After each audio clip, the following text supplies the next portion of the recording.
Peace and love, family. Welcome to another powerful discussion with your sister, Dr. Ma'at. Family, you see the title, FBA responds to Dr. Ma'at's interview with Professor James Small. That's right, some FBA are in the building. And the funny part is, all of us on this panel is FBA. Technically, right? Even though I know Dr. Asar and Brother Ark, they say, I don't subscribe to that moniker. But when I say it, I'm saying that all of us on this panel, we are all what you would consider foundational Black Americans in that we've been here for hundreds of years. All of our lineages goes back hundreds of years here in the U.S. And so, even though I know that a few of them on the panel don't subscribe to that moniker, and I get it, I get it. I'm at the point where I'm getting ready to jump off the damn train, especially when it comes to the respect of our elders. Family, I don't play that. When it comes to respecting our ancestors and elders, that's something that I take very serious. And I don't want to belong to any group of people, anybody who respects our honored elders and ancestors. But before we get tonight's discussion started, family, make sure that you head on over to uacistemcamp.com. We are starting our winter cycle the last week of December. Okay. And so make sure that you head on over to register your child today. Okay. I think registration ends tomorrow, family. So make sure that you head on over to uacistemcamp.com. This is a 100% virtual STEM camp. We send your child out a STEM kit, a t-shirt. They jump online with us for half a day. So from like 9 a.m. to 1 p.m. So they're on with us. They learn about our contributions to science, technology, engineering, and mathematics, which is done by the Ahuvu Academy. Shout out to Baba Amin Ojawoke and brother Kevin Gales. And then also they join, the Conscious Ingenuity comes on with them or joins them around 11 o'clock to go over STEM, well, engineering specifically, where children learn artificial intelligence, machine learning, cybersecurity concepts, as well as the fundamental concepts of programming. You're looking at our 2024 UACI Winter STEM graduates. We're actually getting ready to post our summer 2025 graduates, but we have our 2024 graduates on the website.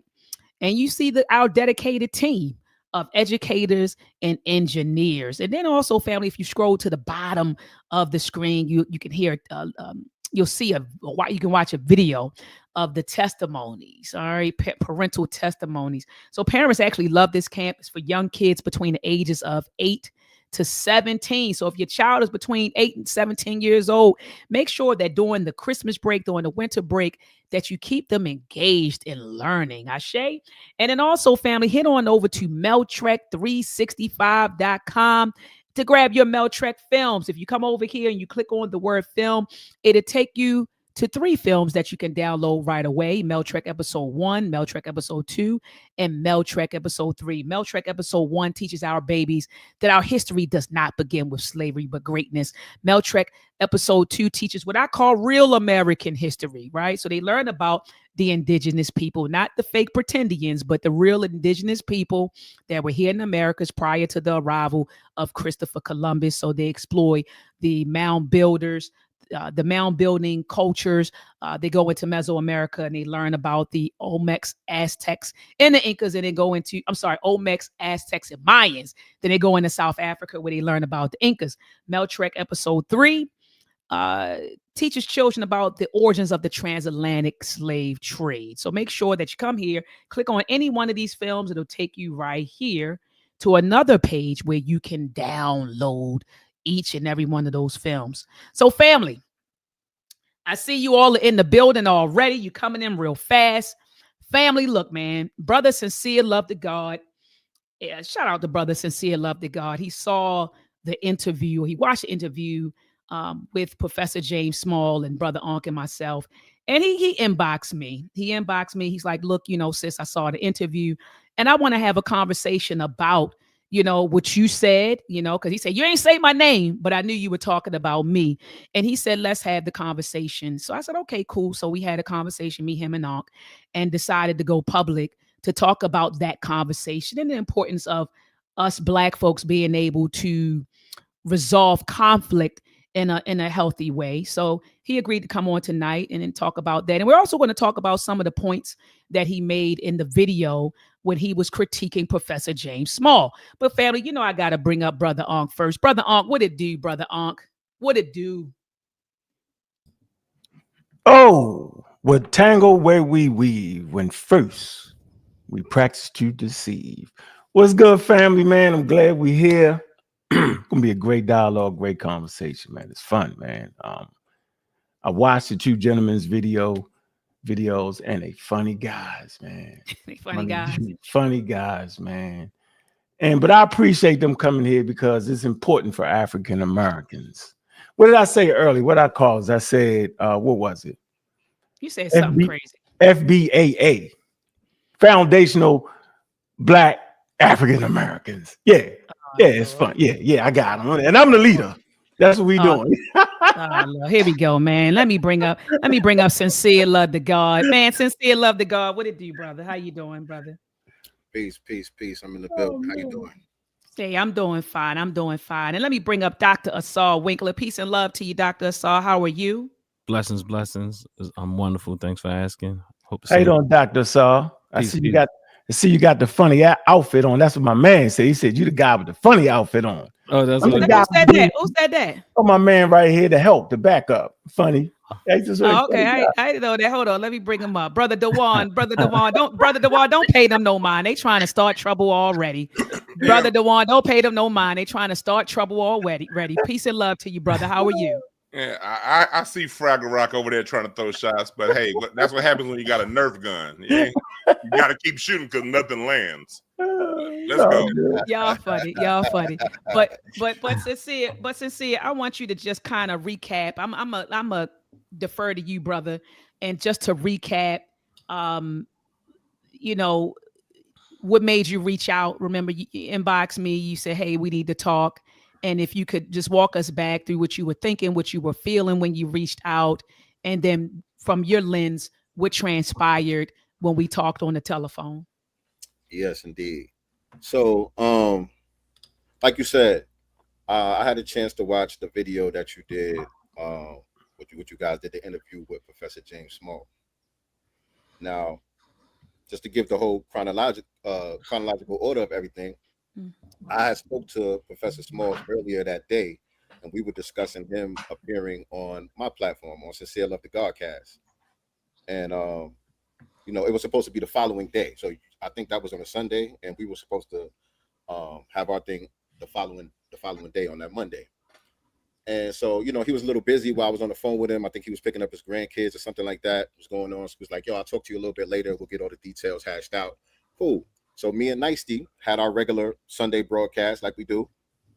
And during the broadcast, people were in the chat saying, oh, Professor Smalls is live right now, because people knew that people were expecting Professor Smalls to be on our platform, because we were kind of promoting it, and we had like a poll going, fielding questions from the community to see what questions people wanted us to ask the professor and things like that. So people were in the chat, even though that wasn't our topic, people were in the chat asking, yo, when y'all gonna have Professor Smalls on? When y'all gonna have Professor Smalls on? And then, they let us know that he was live on your channel. And so if you look at my video, when they told me he was live on your channel, I was like, oh, that's dope. That should be a great conversation right there. You know what I'm saying? Because you're one of the people that I had in mind when I was thinking about who could we bring on to have a balanced conversation about this. You were one of the people that I had in mind, but I kind of, just let it go out of my mind, because I was like, Dr. Ma'a, if she wants to have a conversation with him, she can reach out to him herself and have him on her show. So I was like, nah, I kind of let it go from there. So when they said, yeah, he's on Dr. Ma'at's channel now, I'm like, oh, that's dope. I can't wait to see that. That should be a good conversation, because I know Dr. Ma'at is fair. She's balanced. She's a stomp down Pan-Africanist, but she also understands the purpose of this whole delineation movement and all that. You know what I'm saying? She stands 10 toes down. She doesn't see the contradiction. So this should be a good conversation. She should be able to explain this well and get some clarity, right? That was my thoughts. And so then when I finally got a chance to look at it, after I did my live, I got a chance to look at it. I didn't see that balance. I'll say that. I didn't see that balance there. Like I told you on the phone, I felt like, you guys just kind of threw some softballs at the professor and let him just say whatever he was going to say about what transpired. And that's cool if that's how you decide to go about it. I didn't really have a problem with that. You know what I'm saying? It's your channel. You go about it the way that you see fit. That's fine. But then when my name came up, he brought my name up because he mentioned that he had planned on coming on my platform or whatever. The energy kind of changed, and you know, you took some shots at me. You know what I'm saying? Because you were, well, I'll let you explain how you were feeling, but from, you know, my understanding, you were upset about some of the titles that you seen, because we did 2 back-to-back broadcasts talking about the Professor James situation on our channel, and you know, you didn't like how we framed the situation, and so, you know, you took some shots at me, you said some things or whatever, and I'm like, really, Dr. Ma'at? You know, because we've had cordial relationship in the past, you know, respect for one another. We've chatted behind the scenes, you know, supported each other, different endeavors or whatever. And so I'm like, damn, Dr. Ma'at, she couldn't have watched the video. There's no way she watched the video and she feeling that way. So this is a misunderstanding. You know what I'm saying? So I said, I'm gonna reach out to her. I ain't gonna go live and do a response and back or do none of that. Let me reach out to her so we could clear some of this up. And so that's what I did. I inboxed you, sent you my number and all of that. And the next day you gave me a call. You had the brother Unc on the phone with you, which, you know, I kind of understand why you did that. You know what I'm saying? You didn't understand. You probably didn't know what kind of energy I was coming with. You know what I'm saying? I'm a man, you a woman. So, you know, it's good that you have a brother there that's willing to, you know, be that protection for you if need be.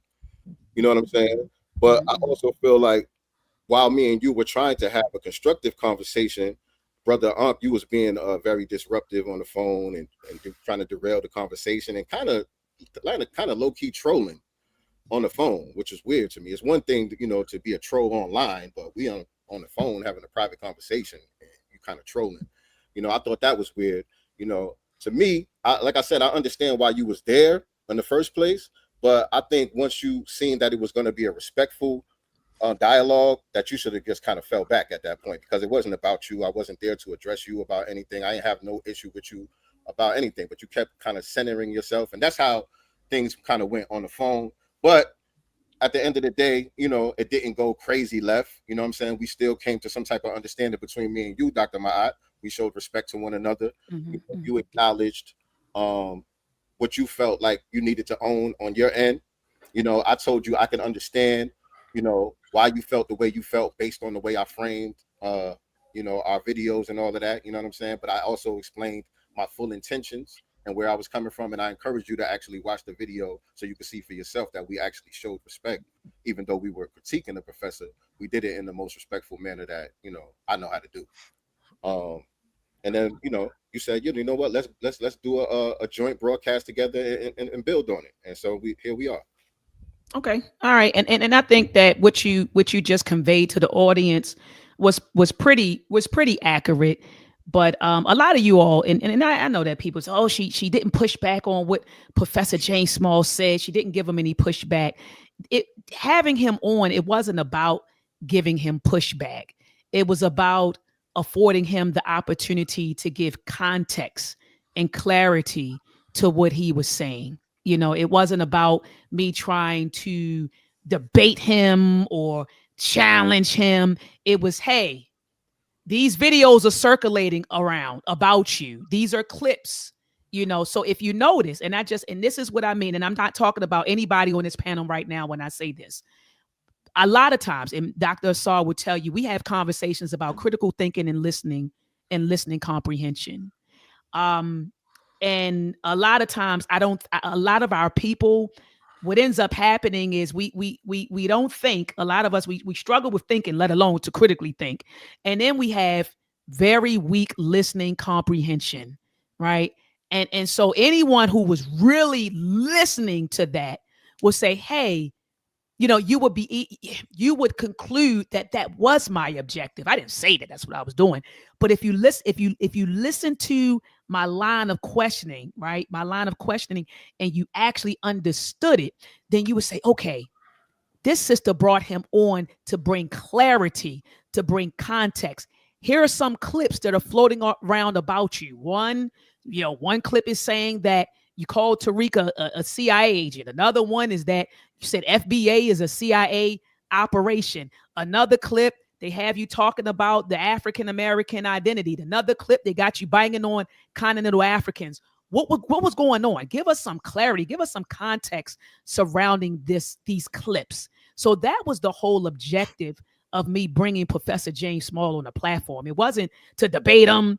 It wasn't to challenge him. It was, hey, this is what's out there about you. Can you tell us how you feel, what you think, what were you trying to get across? And that's what it was about. So it wasn't, I'm not bringing on the elder to be combative with the elder or to be, I'm not doing that.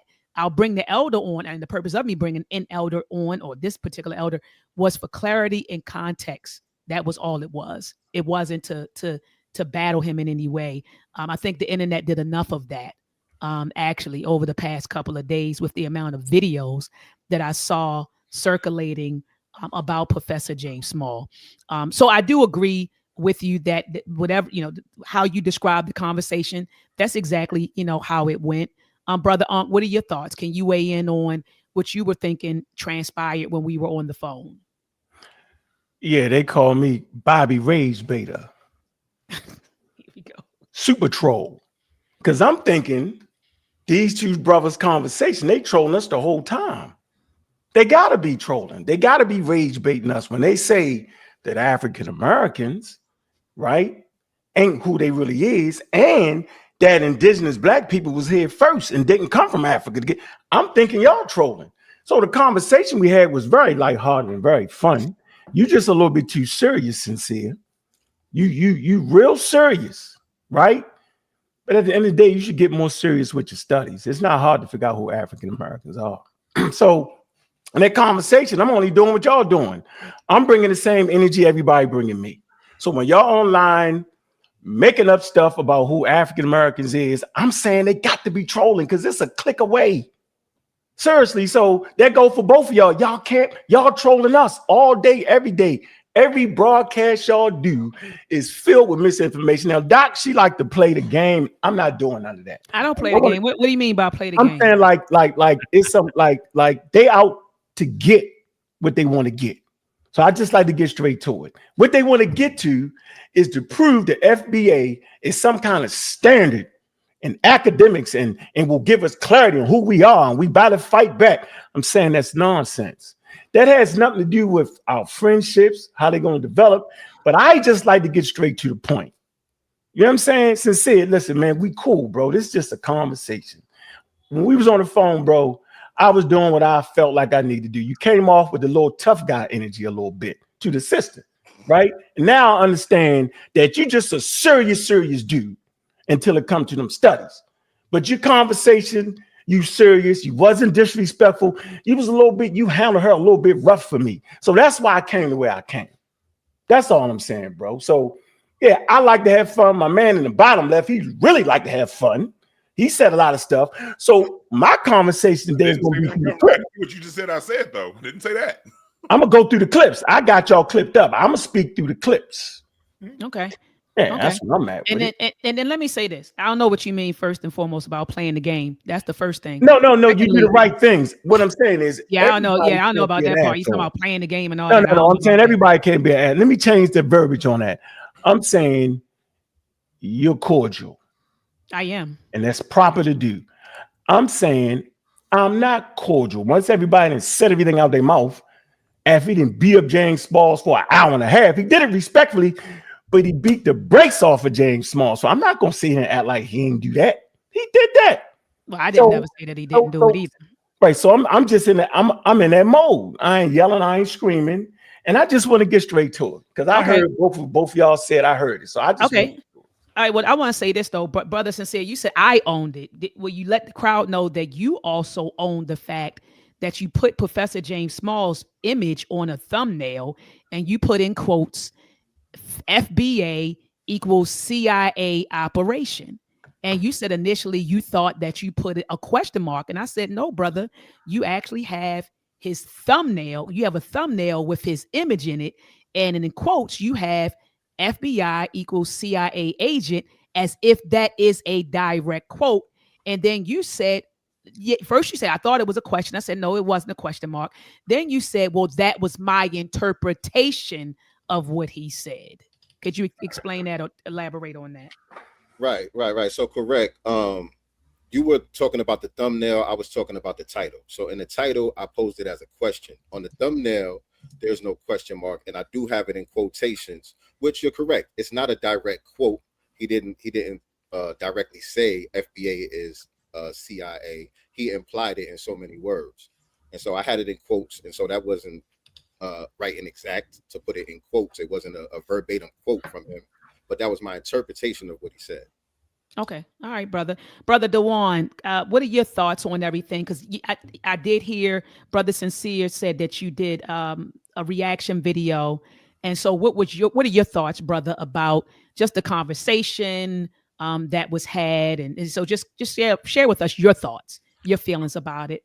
Okay, yeah, my feelings on my reaction video, I made I had people saying that, of course, they were saying that you didn't react the way they wanted them to. And I didn't say anything about your performance because I know as a host, the job as a host is to step back and allow the conversation to flow. That's right. So I thought that you did a fantastic job hosting. I didn't throw any shots, where I thought, well, she should have jumped in. Well, she's a host. She's not going to jump in, So the way you played that, I really didn't have anything to say.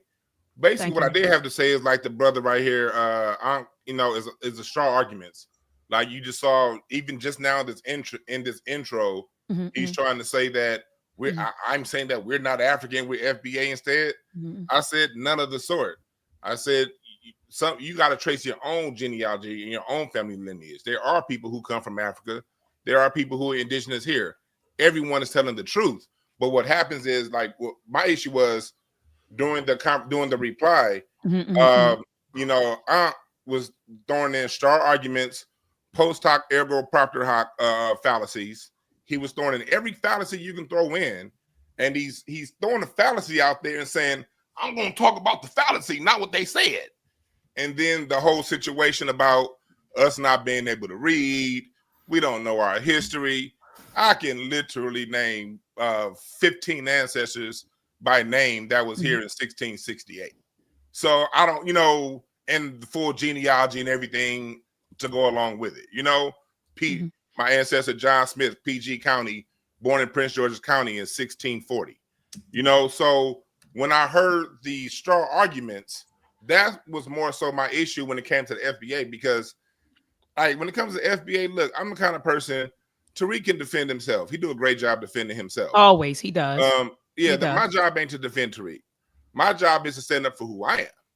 And I don't really get into the verbiage FBA versus ADOS versus it. Whatever people want to call themselves, even if people want to call themselves African American, I don't care. It's not my problem. You call yourself whatever you want to call yourself. But when it comes down to the lineage of FBA, the whole trying to group people as following Tariq Nasheed, and Tariq got these people under a spell. No, Tariq ain't got me a spell. One thing I was saying was I was never that much into my family history, 15 years ago. My wife was really on my head about Dewan. You got to get in your family history. Dewan, you got to get in your family history. And so I had already started studying my family history. So when Tariq started with the FBA thing, it was almost like right on time, because I'm thinking like, yo, because I used to call Africa this, Africa that. And then I was like, hold on. My great granddaddy invented the automatic railroad crossing. Every time you get to a stop sign and that arm comes down because the train is coming, my great granddaddy invented that. He got the patent for that. That was stolen by these crackers. You know what I mean? My roots are here. Like he talked about scholarship. One of my cousins wrote a book about my family leaving Northampton County, Virginia in 1835 and moving to Indiana as free Black people. I have long histories of my free Black family, also my enslaved Black family. Now, if someone wants to go all the way back to Africa with their family lineage, that's fine. Again, I have no issues with what nobody says. But when it comes to the FBA thing, people like me, and I'm someone that people come to on my YouTube channel to hear this kind of information, my point of view has always been, look, I've just broke it down to a logical question. Which ancestors are closest to me? The ones I knew or the ones that didn't experience what I experienced? So my point of view on FBA/ADOS or whatever acronym you want to give, right, is tuning in to the ancestors that were here. You know what I mean? That were born here, that were raised here, that went under the trauma here. So I hear someone saying, "Oh, they stupid, they don't know how to read, and they following Tariq Nasheed." Y'all that's giving Tariq way too much power. It's like he put on a certain notion, but that notion was something people like me were already on, based on my own family lineage, based on me making a choice. I don't like so far. I can't trace anybody to Africa yet. I'm not saying that Africans don't exist, but I have in my genealogy, I have hundreds of ancestors, hundreds with an S. None are from Africa. All of them here in the United States of America, on paper back to the year 1640. So when I hear, my thing is, you know, I allow people to be who they are, and if people want to claim whatever they want to claim, but when you try to group everybody and throw out a straw argument and say that's what these brothers are saying, okay, that works on stupid people. It don't work on me, and that's basically what I was saying in my point of view. But outside of that, people have their own way, and I'm not here to tell anybody how they should think or shouldn't think, or one thought is one ideology is more dominant over the other ideology. People got to follow their own conviction. People got to follow their own lineage, their own paperwork, and their own information. Well, brother, I think that was beautifully said. And I don't disagree with, and let me say this, I don't disagree with us wanting to trace our family history. In fact, that's why I kind of cut my camera off. And I started my cousin Benny, peace be upon his soul. He traced my family tree. I don't know if you all see Francis Webb tree on both sides. My grandmother, Evelina Francis, and then my grandfather, Charlie Webb, my great-great-great-grandfather, and then who their parents were. So far, we've gotten all the way back to 1804 and 1805. I'm actually getting ready to take a trip down to Charleston, South Carolina, to dig through the records to go beyond 1804 and 1805. So I'm all for, trust me when I tell you, I'm all for honoring, you know, my heritage here. Absolutely. And I also honor my African heritage. I do. I understand ultimately that, you know, and I took a DNA test, and I know we're going to get into that because some of y'all be like, I don't take the DNA test, but I took a DNA test. DNA test came back 96% sub-Saharan African, 73% West African. I'm clear on that. Trace my mitochondrial DNA back to the Bamileke people of Cameroon. My father's Y chromosome goes back to the Yoruba people of Nigeria. Now this is DNA. So far, the African American lineage goes all the way back to 1804 and 1805. And we know that we can trace it further beyond that. I just want to get the records. So I'm all for honoring our ancestors here. We have a culture here that we have created. We have a great history here that we have created. We had one of the greatest, and I don't want to say the greatest, but we have some great ancestors here. We stand on their shoulders, the Harriet Tubmans, the Nat Turners. Come on, you know, the Fred Hamptons, the Assata Shakur, Malcolm X, Dr. King, Fannie Lou Hamer, Ida B. Wells, Booker T. Washington, Carter G. Woodson. We stand on a great legacy here. So I'm all about that. And I think it's a misconception amongst some of our people that if you subscribe to Pan-Africanists, that you just don't care about Black American history. That is such a misconception about Pan-Africanism. When people say stuff like that, I'm like, y'all don't even really understand what Pan-Africanism is. All right, you really don't understand what it is. So I identify not only as a Black American or African American, but the ideology that I subscribe to is Black nationalism and Pan-Africanism. And I agree with Professor James Small that there is no contradiction. It is no contradiction. But beautifully said, brother Dewan. Brother Ankh, did you want to respond? I see you making some faces. Somebody want to get in? I'm sorry. Who wanted to get in? I just want to say really quick. I know you want to pass the mic off. I just want to say really quick. What both of y'all just broke down is basically the same thing. And nobody that I know who is serious that speaks on this type of conversation around our lineage and all of that says anything contrary to what either one of y'all just said. I don't know anyone who disagrees with that. Okay. I'm with you, Sincere. Okay, beautiful. Yeah, I don't agree with what he just said. He just double talk flim-flam just real quick. Basically, what he's saying is that he can't find no ancestors in Africa. That's crazy. First of all, you're not going to find one person like you do in America. That's two different things right there. Since we was part of the transcontinental slave trade, we lost that part right there. We don't know what tribe or clan we came from. We will never recover that. DNA does not specify tribe. So you're not going to find your aunt Kuba the Doo, right, from somewhere in Kenya. You're not going to do that. So we should not expect that. What I'm saying is, you can find records to when they got off the ship. So I didn't cut you off, though. What I didn't do was cut you off. You can find records. Let's keep it nice and smooth and groovy, because I like to go back and forth like that. But I'm not doing that today. Let me finish my point, and I promise you not to be long-winded, and I'll keep it smooth and groovy. Bet. What I'm saying is that African Americans will carry about 60 to 70% continental African DNA, and then about 20, maybe 30% Europeans, and then a small percentage of the part that you really want to pick up, that Native American. But my fault, I apologize. You're not actually big up in Native American. You have this wild concept about some indigenous Black people that does not exist in the Americas. I'll rest my case right there. So I have a question. One of my ancestors, his name is Abraham, and on the records in 1715, he was born Abraham, man of color Scott, and he married Joan, a Native American Potawatomi Took, and the Potawatomi tribe goes back for thousands of years here in America. So if I have a man listed as Native as man of color, who none of his roles show anywhere that he was imported, because as a matter of fact, he was born in Prince George's County. No records showing where he came from. It's showing that he was born here in America, and he was married a registered Potawatomi, and his description is man of color. And then when in the Webster's Dictionary of 1828 says American is the copper-colored individuals found here by the Americans, or by the European upon arrival. When Ben Franklin in 1751 say the people of the America are part tawny and swarthy. These things, we're supposed to just discount that? Like, I mean, from both family history and also from written history, the description of an American was copper colored. And so what am I supposed to do with that information? Dr. Saul wanted to get on that too. He wanted to get in on the action too.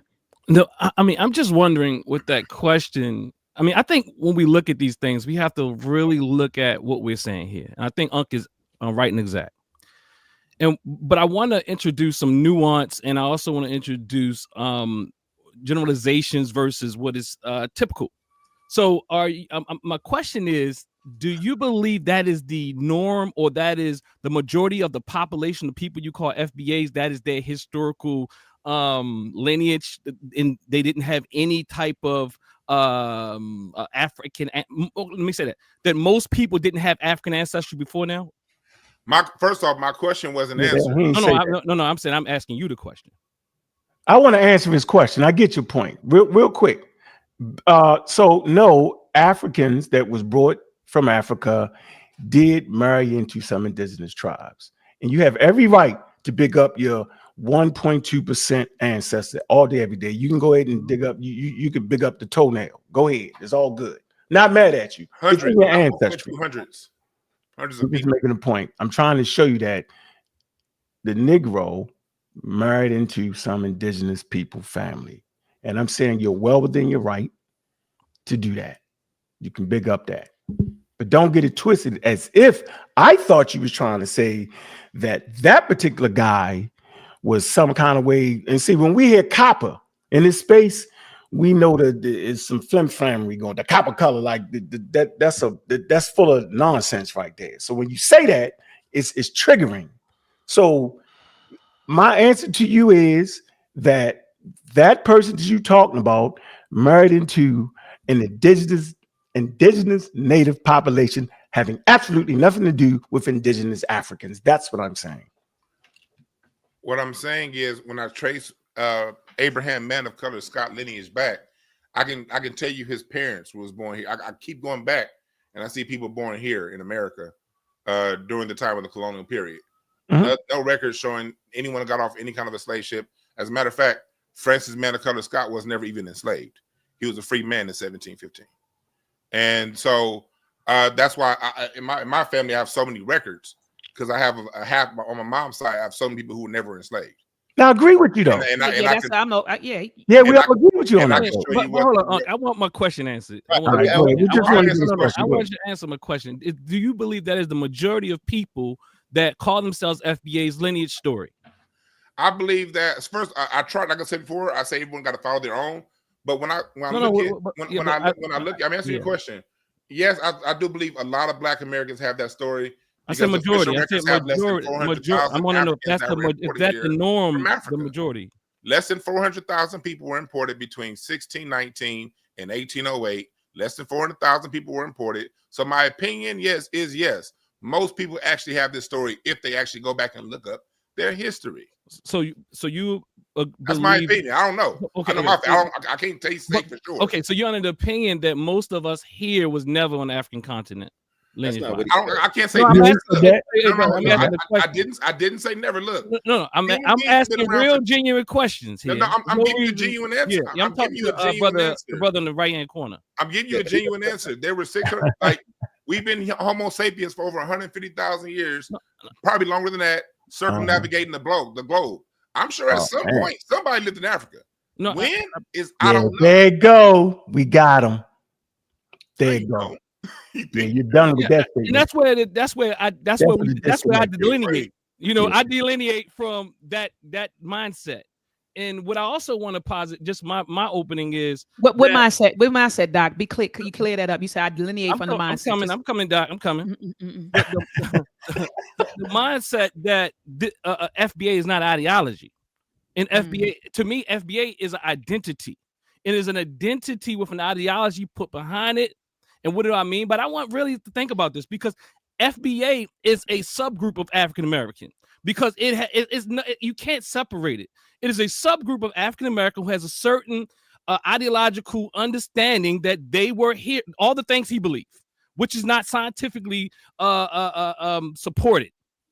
So all those ideas, and then also on top of that, the part that I disagree with the most is that we can act like we don't know all the throwing your rocks and hiding your hand stuff that's going on. But if you act like that doesn't exist, you can say, well, most of the people that have sane minds don't say these things. Well, if there's a lot of them and they all represent FBA, and if they have these same old talking points, which is a part of their ideology, and like Brother Uncle saying, it's slippery until you start asking questions. So you ask the questions and let them. I'm not talking to you, Dr. I'm just saying in general, they'll tell you what they believe. Let me respond All I said is I don't know when they came. Look, my background. I mean, I respect you. I respect what you said. Yeah, I respect, because they, like you said, they was always here though. You actually have a native population that didn't come from the slave ship. I hope you don't think we're arguing about that, bro. No, I respect what he said and how you answered with honesty and everything. Yeah. But that means you don't understand something. I got to get straight to it. I'm going to be very humble and honest in the fact that as old and long as this earth is, I'm sure I don't know 99% of what happened on earth, because it's too much to explain.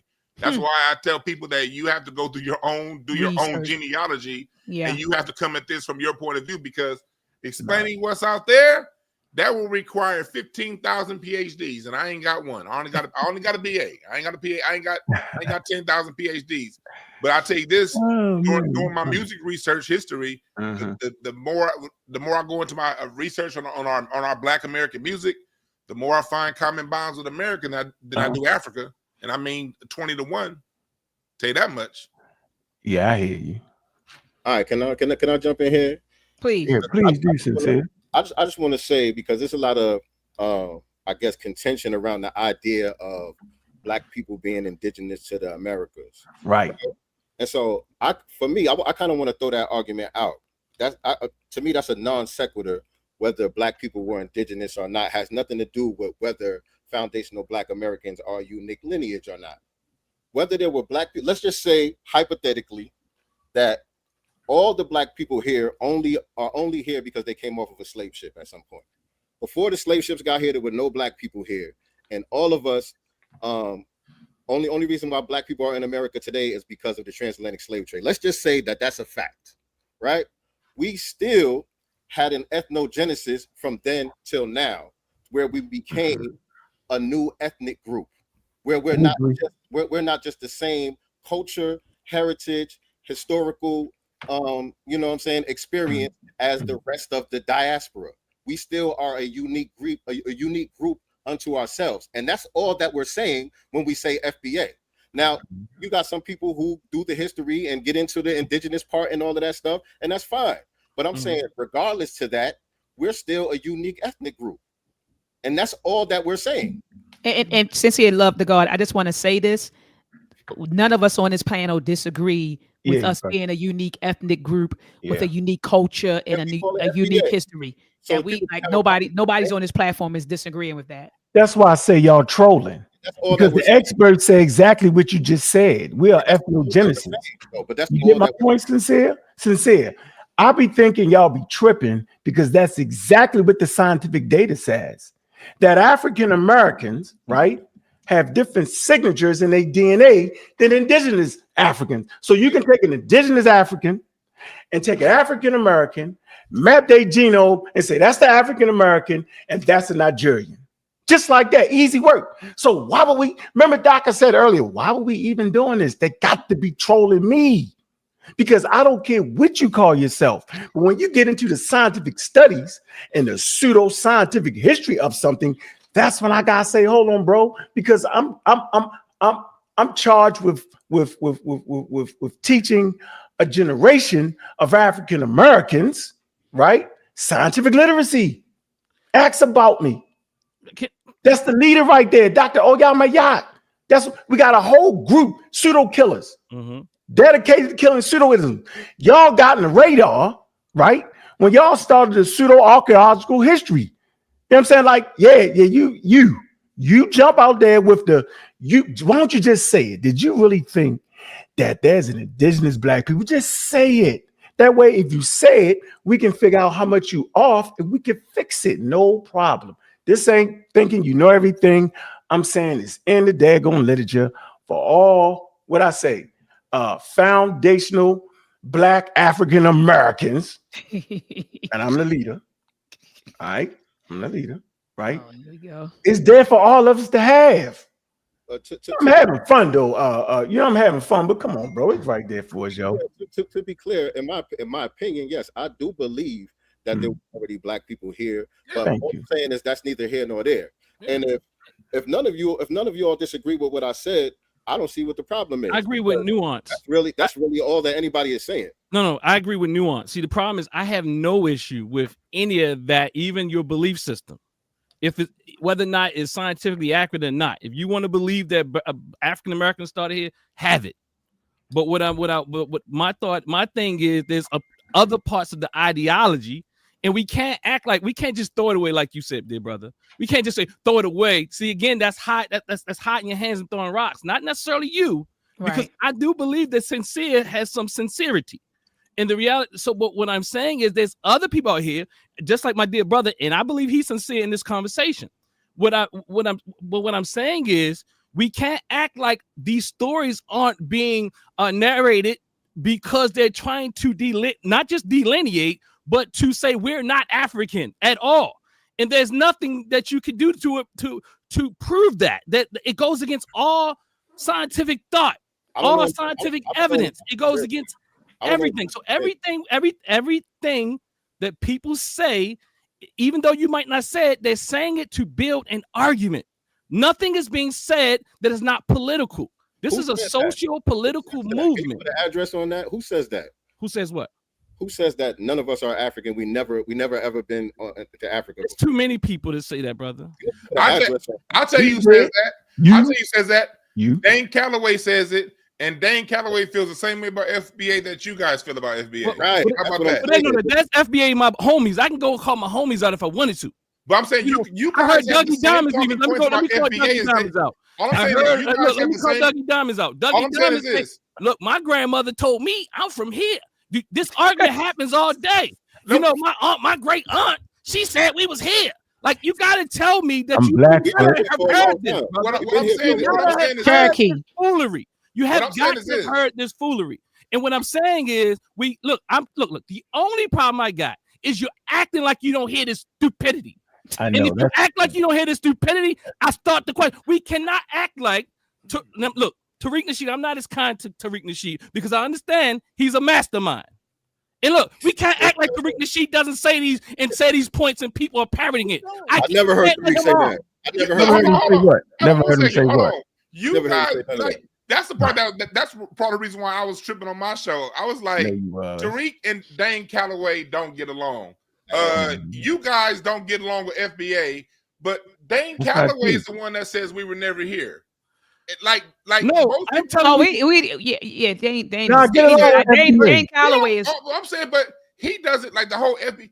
He feels the same way about FBA and the delineation movement as you guys do. So y'all guys agree with Dane Calloway, but Dane Calloway says that we've never been here. I'm saying I don't know when we came. Whatever it takes, we don't. Dewan, I don't agree. Dewan, I don't agree with Dane Calloway. No, not you. I'm not saying these two are saying that everything that's said about FBA is everything Dane Calloway says about FBA. That's all I'm saying. I don't know. I don't listen to Dane Calloway, homie. Dewan, listen, Dan Calloway, we caught him. He run from me 100 miles an hour. Listen. We've been finished his career. I can't believe people be listening to him. All I am saying is you cannot act as if there's a lot of look. I'm on internet all day. I'm on the internet all day, and what happens is there's variation of this thought, and there's some people that say we've never been here. Some people that say, well, we had an ethnogenesis. It's a variety of babble that's going on. I mean, it's a whole language that comes with this identity. My argument is this is an identity with an ideology, is not this pure lineage. And if you act like it isn't, then this is my question. This is what I'm questioning. You cannot say it doesn't have a ideology. It does. And that's why it would never be all African Americans. I mean, people know what African American mean when they say African American anyhow. Not true. Well, I do think there's some nuance there. But for the most part, okay. For the most part, when people say African American, they're talking about you, Brother Unc, Dr. Mayat, and my dear brother on the bottom. If that's true, then how is it the case? And this is a fact. How is it the case that the guy that just became elected the mayor of New York City, Mondami or whatever his name is, how did he get into school? Registered some type whatever scholarship he had as an African American. He got in on the African American scholarship. How do you do that? I didn't say that. I said most people when they think about. I can explain it. But when most people think about. The reason why. No. That's a different argument. That's a different argument. What I am saying is it kills what you just said. You just said it's already understood what an African American is. No. I said hold up. Clarify. Hold on. Let me talk. I said most people. Let's qualify this. I said when most people hear the term African American, they think of you. Okay, and that's how the finesse works, though. Because a lot of times when we all this time when we heard the term African American, we thought they was talking about us. We didn't think they was talking about Mondami. Now let's debate that point though. Elon Musk. Right. Yeah, right. We didn't think that all these other people were included. Well, let's debate that point first though. Hold on, let me explain. So this is how we came to the delineation. This is how we came to getting real specific about who we're talking about. This is why the term foundational. Are you debating my argument? This is how. No. Are you debating my argument? Debate my argument, then go on and teach. I get it. I'm not disagreeing with you. That's what I'm saying. You're saying something for nothing. Are you saying that most people who think about African American, the term African American, don't think about you? You got to debate the argument. Thinking this is about business. This ain't about right. Okay. Let me clear this up real quick. Let me clear this up real quick. The man from New York City got to cosplay as us under the term African American. No, hold on for a minute. The man from our lineage. They will then at FBA. Hold on for a minute. The man from New York City, right? Or let's just take a Nigerian, right? Mm-hmm. Basically, they could never ethnically be an African American, and nobody debates that. I'm gonna say it again.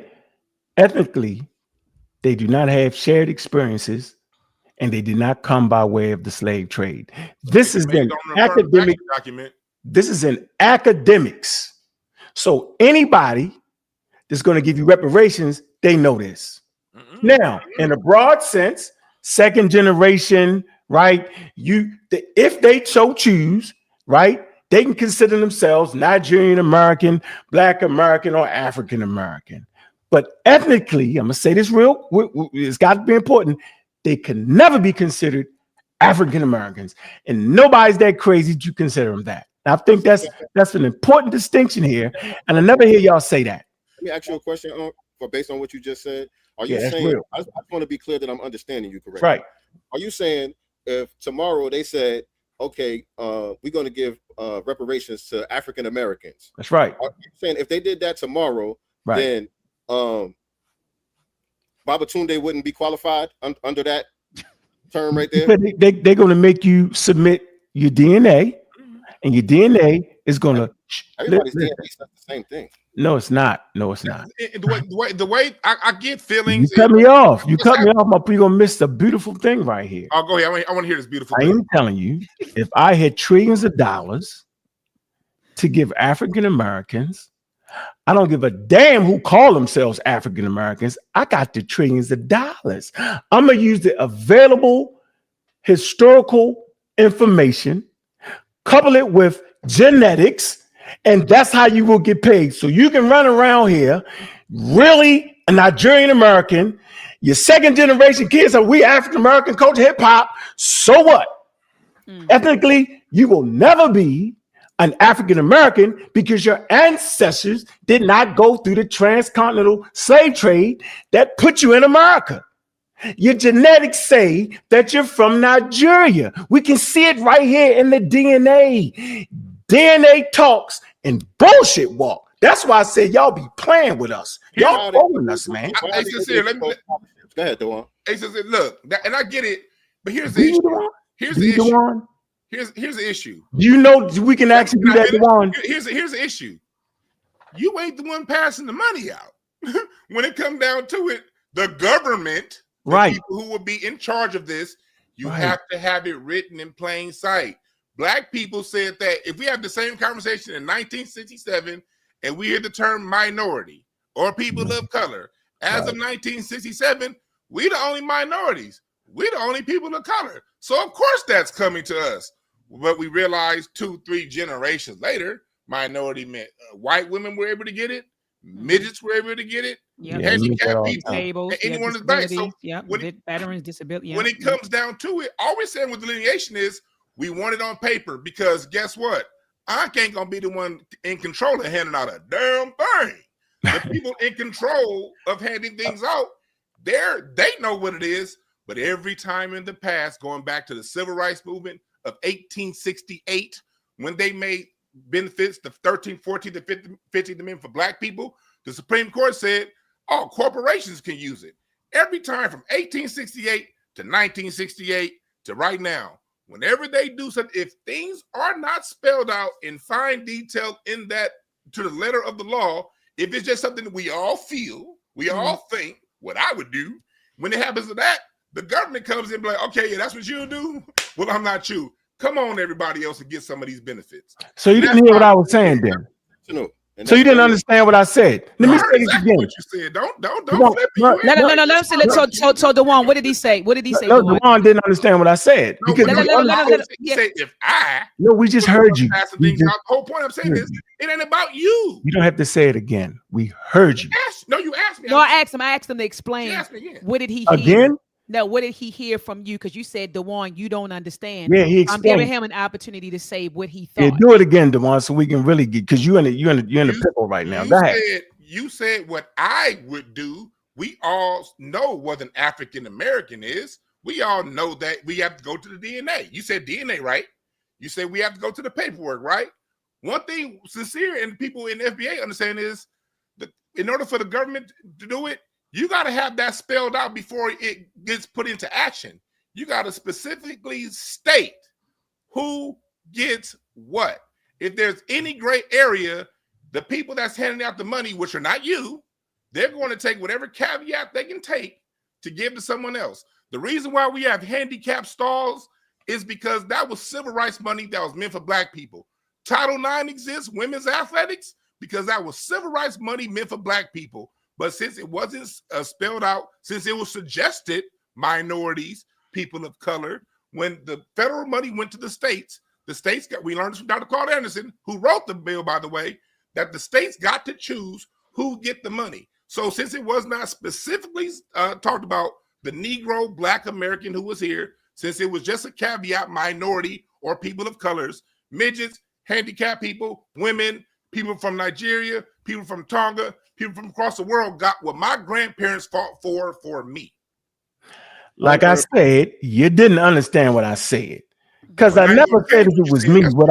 I'm gonna change what I said real quick, but go ahead. What I said was, and I used myself as an example, meaning I am the government with trillions of dollars. Let me put it this way. I have trillions of dollars. I'm not just giving my trillions of dollars away, which is not the same about what you're talking about. They give trillions of dollars away every day. Not what we listen. What I'm saying is they're going to have a method for calculating who's who. They have it. In the 60s, they didn't have that.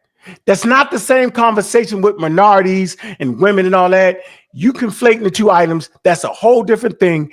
Where I'm from, we call that flim-flamming. So I want to stay right on the course of things. I am telling you that DNA has already made the distinction between a continental African and an African that went through the slave trade and developed the culture that we now call African American. It's already in your DNA. The DNA speaks. Now, my point is, let's just say they decide to give it to everybody. Then at that point, I ain't snitching. I don't care. Because if you really want to talk about it, colonial powers put destruction on Africa and Africans everywhere. So then the point would be, why the hell would you care what some white people did with their money? If they decide to pay everybody, why would you even care? They ain't taking no money off your plate. There's these two parts I don't understand. So listen, man, they broke law. Yeah, they did. They broke law, bro. Right? Listen, they kidnapped us first. You got to kidnap a person to enslave them, which is illegal. Kidnapping is illegal in the Bible. Kidnapping is illegal in Rome and Greece. Slavery is legal in the Bible, and slavery is legal in Rome, and slavery is legal everywhere. So they kidnapped us illegally, then they enslaved us, right? They made us a part of the largest forced migration, okay? We the gift that keeps giving, all right? We are the foundation, see, you hear that word? Of the global economy. And everybody knows this, bro. You don't need a master's degree to recognize that African Americans are FBA. So whenever you say FBA, you're talking about the damn African Americans. Whenever you talk about ethnogenesis, you're talking about African Americans, bro. Like, y'all got to be trolling me. So I don't care if other Africans that wasn't in America get some bread from some robbers. Who cares about that, bro? Now, if you think you're gonna get a less money, okay, then please look at our DNA. So y'all really have no argument here. Everything that you think you need, we already got it, bro. You act like you're dealing with people who don't use science. They do, bro. They're not gonna just sit around and give away $1 trillion. You tried to play the whole quote unquote civil rights era and nah, bro. They're not giving nobody nothing, bro. They're gonna make sure that you are part of the ethnic group that was enslaved and brought to America that mixed with Europeans and some daggone Native Americans, which are not black. I ain't gonna let y'all run tonight. Stay right there, bro. What you're saying is you're literally going against what they actually do. Like, name the time that they just gave out $1 trillion in PPP loans and didn't verify who they gave it to. And then why would you care? Well, the reality is, it still doesn't make sense, though. It still doesn't make sense because what makes you believe just because we name ourselves FBA, they're going to then verify it in? Right, crazy. What you're saying, like if they don't verify it, doesn't matter what name an African from the continent come say I'm FBA. They're not going to verify it. I'm sorry. Look. In legal paperwork, names matter. Y'all can talk all the hotel battle you want. Hold on. Names do matter, but utilizing what you're saying, what I'm saying is people can then say they are something else if there's not going to be a verification. And you're right. And here's just like the natives had to verify. They had to prove. So what brother no, they didn't. saying No, they got $5. They have $5. It became $5 Indians. They didn't have to prove. They did not have to prove. No, that's one little incident. You conflate that whole situation. Decades of incidents. That happened over a period of decades. Okay. That wasn't one incident. You know what I mean. But look, check it out. There still had to be verification. So look, check this out. Verification, a name change is not going to change it, bro. I thought this was going to be something. Oh my God! I thought it was going to be something else too, because my argument is not none of this. My argument is that FBA is a identity with an ideology, with all types of talking points. But brother, all of the talking points that you say you're against, that you attribute to Tariq Nasheed, and I'm not here to defend Tariq, but all of the talking points that you attribute to him, those are Dane Calloway's talking points. No. Tariq Nasheed is the tetherer. He's the one who talks about ethnogenesis. He's the one who talks about what is a tether? Let's do the hairline test. He's the one who said those are jokes. What is a tether? What is a tether? Bro, do you understand those jokes are political? What is a tether? Do you understand those jokes are political? What is a tether? Bro, I know what it is. What is it? What is it? From what I looked at and heard from your ideas, one who is not from this country, who is benefiting from the what? You say no? Go ahead. What is it? Yeah, brother Dewan said, who is benefiting off of what Dewan is saying African would do or Caribbean would do and get our benefits and things of that nature. One who will cosplay as an African American or FBA. It's almost like you're trying to delegate and save white people money or something. Am I tripping here, yo? It's like y'all trying to save white people money. Dewan was saying no, then he said yes. So he go ahead, Dewan. So what part did he get wrong? Dewan, are you trying to save white people money or something, yo? But I want to answer his question. Let him answer. I mean, is it me, yo? I'm sitting here listening. They fighting over white people money. Hey, brother, the main character syndrome got to stop. It's not about you. We trying to have a discussion. It's about me. It's about what I'm saying. Y'all sitting up here trying to save white people money. I want to answer that. Yeah, answer that question. Why you save white people money? Make sure you save them some money. I want to answer that brother's question. Strong arguments don't work with me. But I want to answer that brother's question. And no, you're right. I did say no at first, but no, the way he ended it, he was 100% right when he said that a tether is somebody that's trying to tether on to and cosplay Black Americans to get Black American benefits. The issue is, I wouldn't even mind them doing that if they brought the money back into the community, but they send it back overseas. We see what's going on with Essence Magazine. They hire other Africans, not Black Americans, but they use our struggle, our plight, our complaint, and then they get into colleges off of this, like Candace Owens did. They get into colleges off of this. They get jobs off of this for the states where affirmative action still exists. So this is a policy issue. Like, I ain't got no issue with, like, personally with Africans or Caribbeans or anybody else. But policy wise, not all immigrants. All immigrants are not tethers. Right. People who act in this way, act Black, to go ahead and take from Black and then go ahead and say, I'm not Black when something good happens. That's a tether. People who just from another country who are down, who just about their business and make, I ain't got no problem with them. You know, the important part that was left out, is that they have anti-Black American sentiments. Bingo. They're very anti-Black American while assuming our identity in order to obtain whatever benefits that may be available. And the problem with you talking about we trying to save white people some money, no, we can't allow our justice claim to get diluted. If you allow Black immigrants to get in, that opens the door for all immigrants to get in. Why not? Just give it to everybody. And then the whole justice claim gets diluted, and then we never get repaired. The purpose of reparations is to be made whole. We never get made whole if we are not specific. We're the ones that had the specific harm. So we're the ones that need the exclusive specific repair. Yeah, that's the thing. I think y'all still just hold on, Asar. So they playing with us right now, yo. We just told them that there are scientific studies that can clearly show the difference between what they call a tether and an African American. Did I not say that? You playing with us, brother. Did I not say that? Dr. Miyai.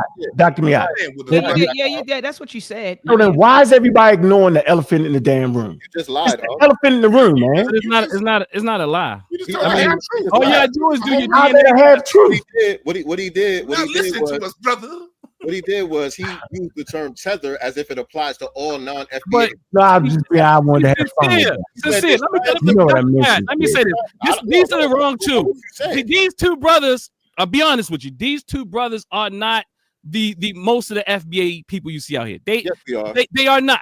They are not. I've talked to them. No, they scamming. No. It is them. It is them. Sensei, I think you partly kind of Pan-Africanist too. Are you not? Pan-Africanist? No, I'm not. Okay. Do you love black people around the world? Yes, I do. Do you think we should come together? I think it's a good idea. I don't think it's practical though. But I mean, do you think we should come together ideally? Ideally, yes. Ideologically, just like FBA is an ideal. Ideally, I agree with you about FBA. That would be ideally, I agree with you about FBA. I know. You just gotta seem to have a problem with you got a bug in your ass. I have a problem with what you don't. I think people don't see. See, as one who studied the mind and psychology and cults and all this type of thing, there are. What I want to say to you, brother. What I want to say to you, me, you, Asar. What I want to say to you, brother. I wasn't finished. Okay, I'm sorry. My part. You're right. What I was saying was there are thoughts that are in people's minds that cause their divisiveness here that is unnecessary. Although you might say it's not everybody, it is metastasified. What's the word? What's the word, y'all? Metastasizing. Yeah, it is. And if you can you even acknowledge that? What's being divided? You said divisiveness. What's being divided? Brother, look in the chat. Look, I didn't even look at the chat yet. I guarantee you the chat. Read the chat. Read the chat. Forget about the chat. What's being divided? What's being divided by our? Look, hold on, man. I'm never gonna let y'all get away with this. Hold on. Why do we keep saying that there are not scientific tools that can separate an indigenous Nigerian or an indigenous West African from an African American? You played the joke. You start talking about the 60s when the human genome wasn't even mapped out yet. All that was flim flam because it took us away from what I'm saying. What I'm saying here is you acting like that somebody's going to spend $1 trillion won't use tools that will separate and will save them some damn money. That is craziness, bro. I am telling you that there are tools right now. Have you taken a DNA test? Watch this. Have you taken a DNA test yet? Yeah. Dewan? Yes. Okay. Put it up. I don't believe you. I don't trust you. I don't trust you. So right. Definitely don't trust you. Brother Dewan, what did your DNA test? How about you, sister? Have you taken a DNA test? Hold on. Let him answer. Hold on. I'm running. No. I don't want to hit Dewan because he clowns. Because now he didn't took a DNA test. So now he trolling. So he know what it is, but he playing. Now, Sincere, have you taken a DNA test? Brother Dewan, what did you say? Brother Dewan, what did you say? Watch this. Hold on. Wait, man. Wait. You get mad when I clown back. I told you wouldn't gonna be able to. On the road show. Do not let him off the road. You're going to flip flam. What did it say? What did it say, Dewan? Watch, he's going to flip flam. Watch. Was that? What did your DNA test say? Yes, when you took it. I have people from Nigeria, from Morocco, from Native America, and from Europe. So you had a combination of that, though. I got a question about that. You did 23. Hold on, Sensei. So you did 23 and me, Brother Dewan? I did Ancestry. And I also did Ancestry genealogy. And I got paperwork. You know, I could actually show you. You showed the DNA test. I could actually. I don't trust you. You ain't supposed to. I could show you where my family lived in Middle Essex, England in the 1505. Yeah, see what I'm saying, man. But you missed something, You missed something, Dewan. It also tells you where your people come from here in the United States. Where do your people come from? That's what Unc is saying. Unc is saying that it can trace your lineage even here. I'm from the people of the Virginian African Americans. The Virginia and also the Powhatan in Michigan. No, I'm talking about me. I ain't talking about you, but I'm talking about me. That's the original Canadian tribe, bro. You ain't no daggone Canadian. There was no Canada back then, brother. You know what I mean. The geographical reason it's called Canadian is the tribe you just said. There was no Canada in the 1600s when I got my DNA. So you saying you don't know what I'm saying, though? You trying to say you don't know what I'm saying now? The tribe you just mentioned is the first tribe that inhabited that area, bro. Brother, they came from the Pennsylvania area. Your main character syndrome is getting you in trouble, man. I'm I just don't trying to know say what you're things. talking You about. I'm keep gonna play this yourself clip. in the middle of Hey, it. hey, Doc, I told you he was Ew. gonna flim flam, right? Yeah, but sincere, did you take a DNA test? I did not. Okay, all right, that's all. But let's get it straight. Unc is accurate. It told you where your people are from. That can be done. You can call yourself whatever and take the test and prove that your people are from the United States. Here's the whole thing about it. I No, don't keep trying to get you're trying to get us caught up in. Well, I said the DNA. Look, okay, I will give you all the DNA you want to give. Thank you. You can have everything. Thank you. I'm dealing with when I come here, because I was here as far as California reparations. I was here from day one. I drove to Sacramento. You know what I mean? I'm at the Valleys in the Mer Park. I'm at the Valleys at Cal State Northridge, my alma mater. And so I'm here. So I'm talking about how the DNA's fine. How does this place function? How it functions is wherever the money's going to go, that has to be explicitly written out before any check is cut.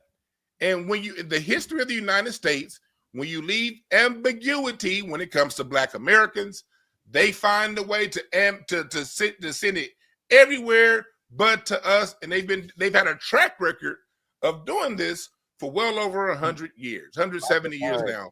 And so what we're saying is to prevent the United States from United Statesing is to have it very explicitly cleared out before any check is cut.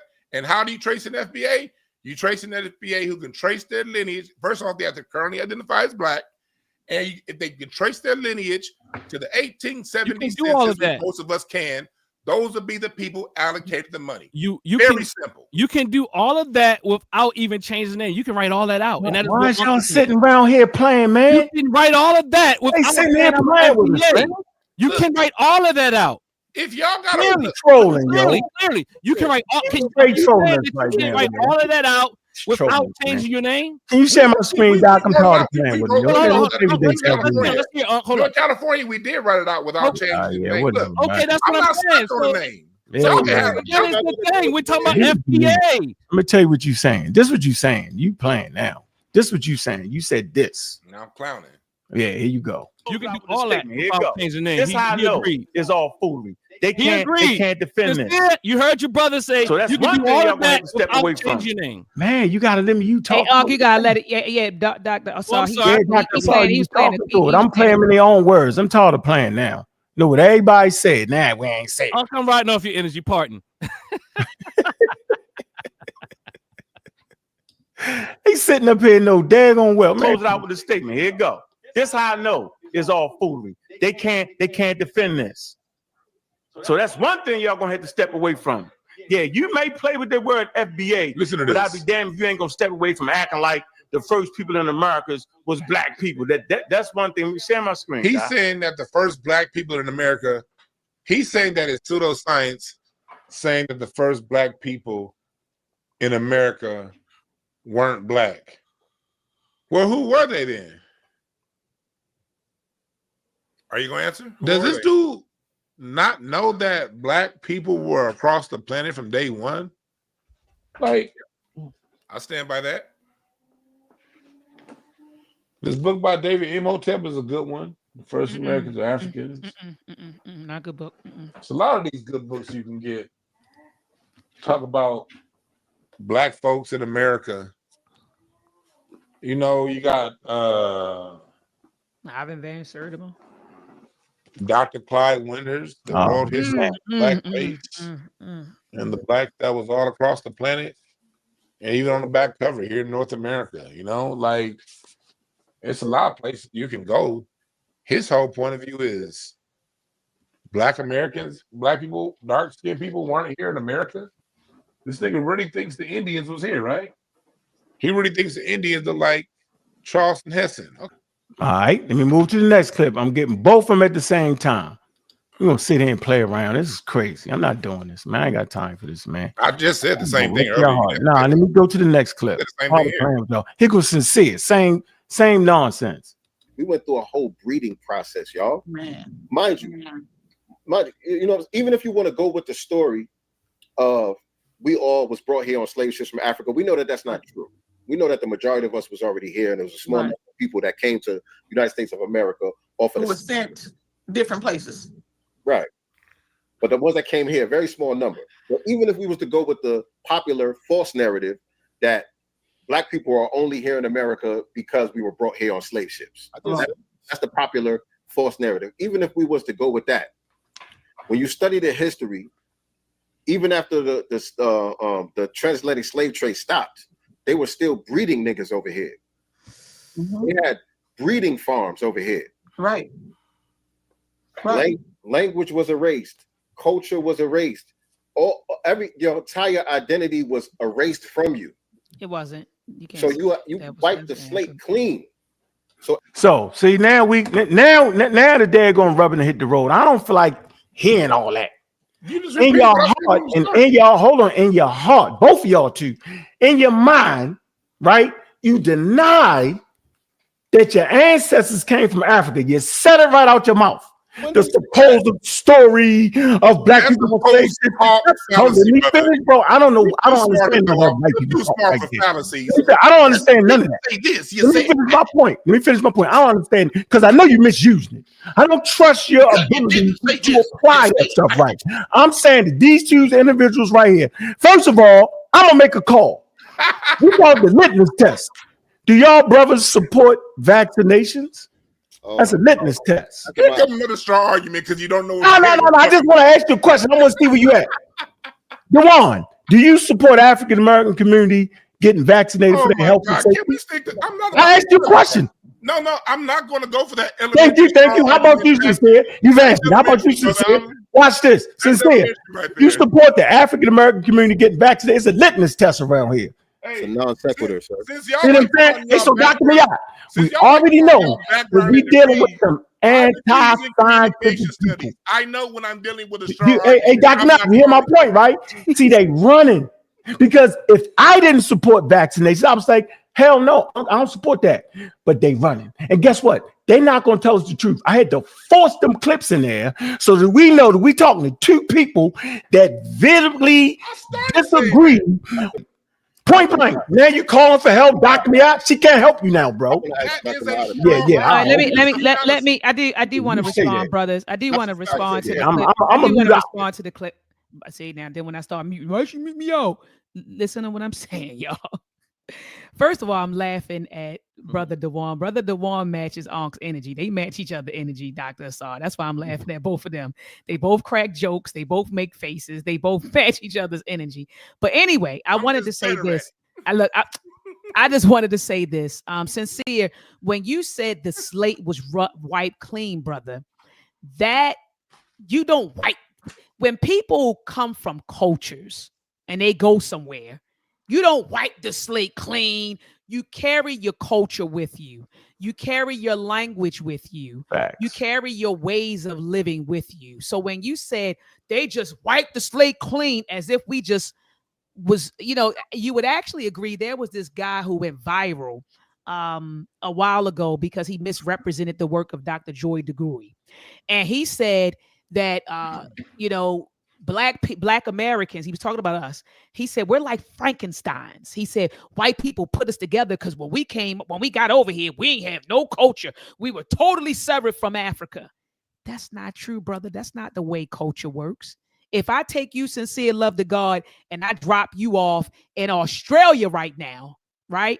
You're going to take with you your identity, your culture, and your language, and you're going to do the best you can to survive in your new environment. And that is what happened to our African ancestors who did come over. It was no slate that was wiped clean, brother. That's why you have inside of our culture a lot of Africanisms, whether people want to agree with it or not. You do have Africanisms. Even people who study Black English, what they call it, the Black American dialect, we pronounce certain words as a result of the African languages that we spoke prior to coming over here. So we don't even speak English the way an English man or woman speaks it because of the dialects, because of our African languages that we brought with us. And so I just wanted to say that was the pushback that I would have given you on that clip. And Let me disagree with you, though. Well, you could disagree. People take their culture with you. I mean, you could disagree with that fact all you want, but the reality is, if I take you over to Australia, you're going to take your culture with you. It's not going to be swipe clean. That's the first thing I wanted to say. Another thing I wanted to say, I was listening to Brother Dewan talking. Brother Dewan, what was your stat you threw out? You said only 400,000 people were brought to the United States, or who came straight directly from Africa to here, correct? You Yes. say roughly about 400,000. I want to say this. They really don't know what the numbers are, but a lot of times when people talk about the transatlantic slave trade, they don't talk about the transshipment trade. Brother Dewan, are you familiar with the transshipment trade that took place? Mm-hmm.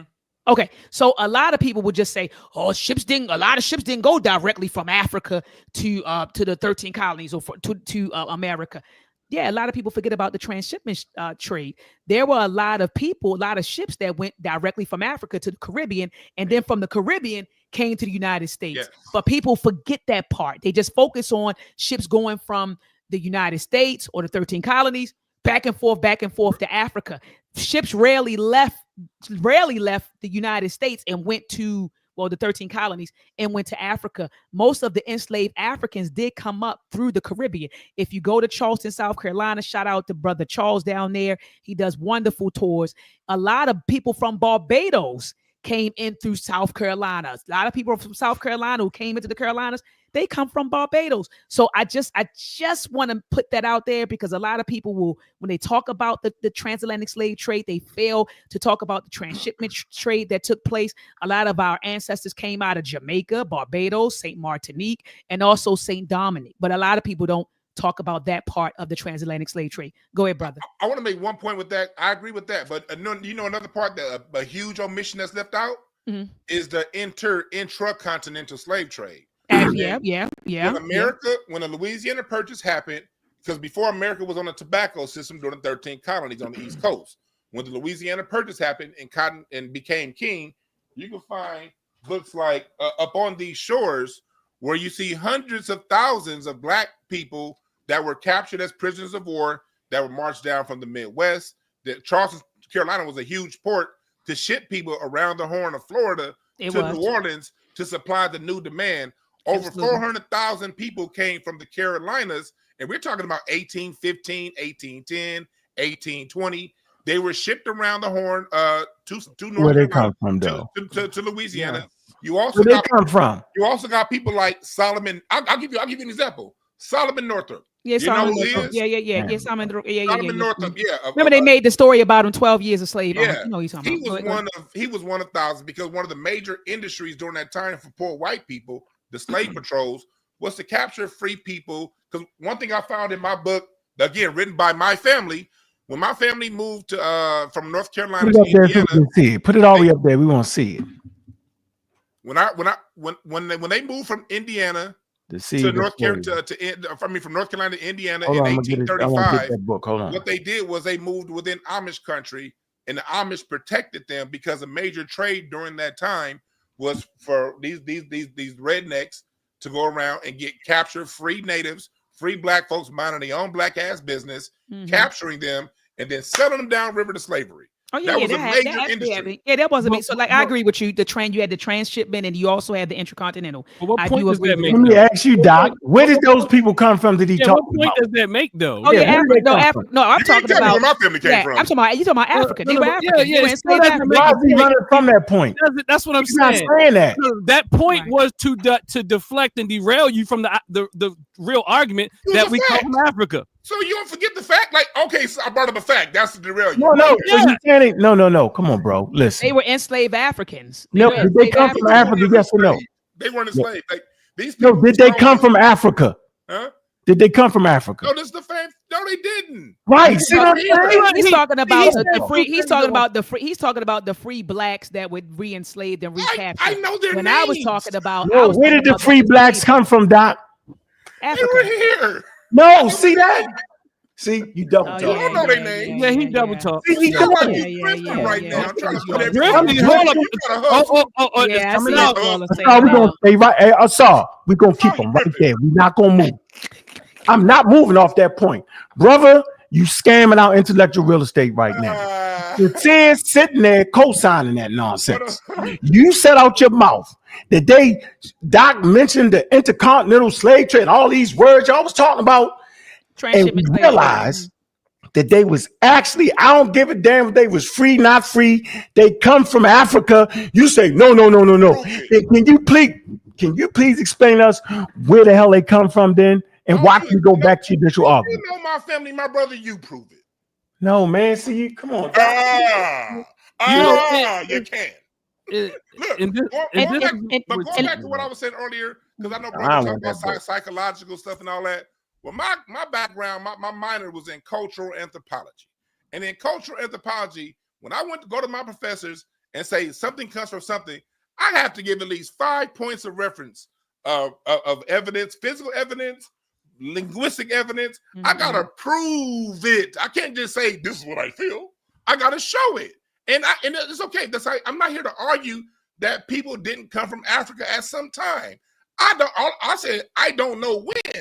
They could have came from Africa 10,000 years ago. There's more than 5 references that can prove that they came from Africa. Oh yeah, you can't prove that they did.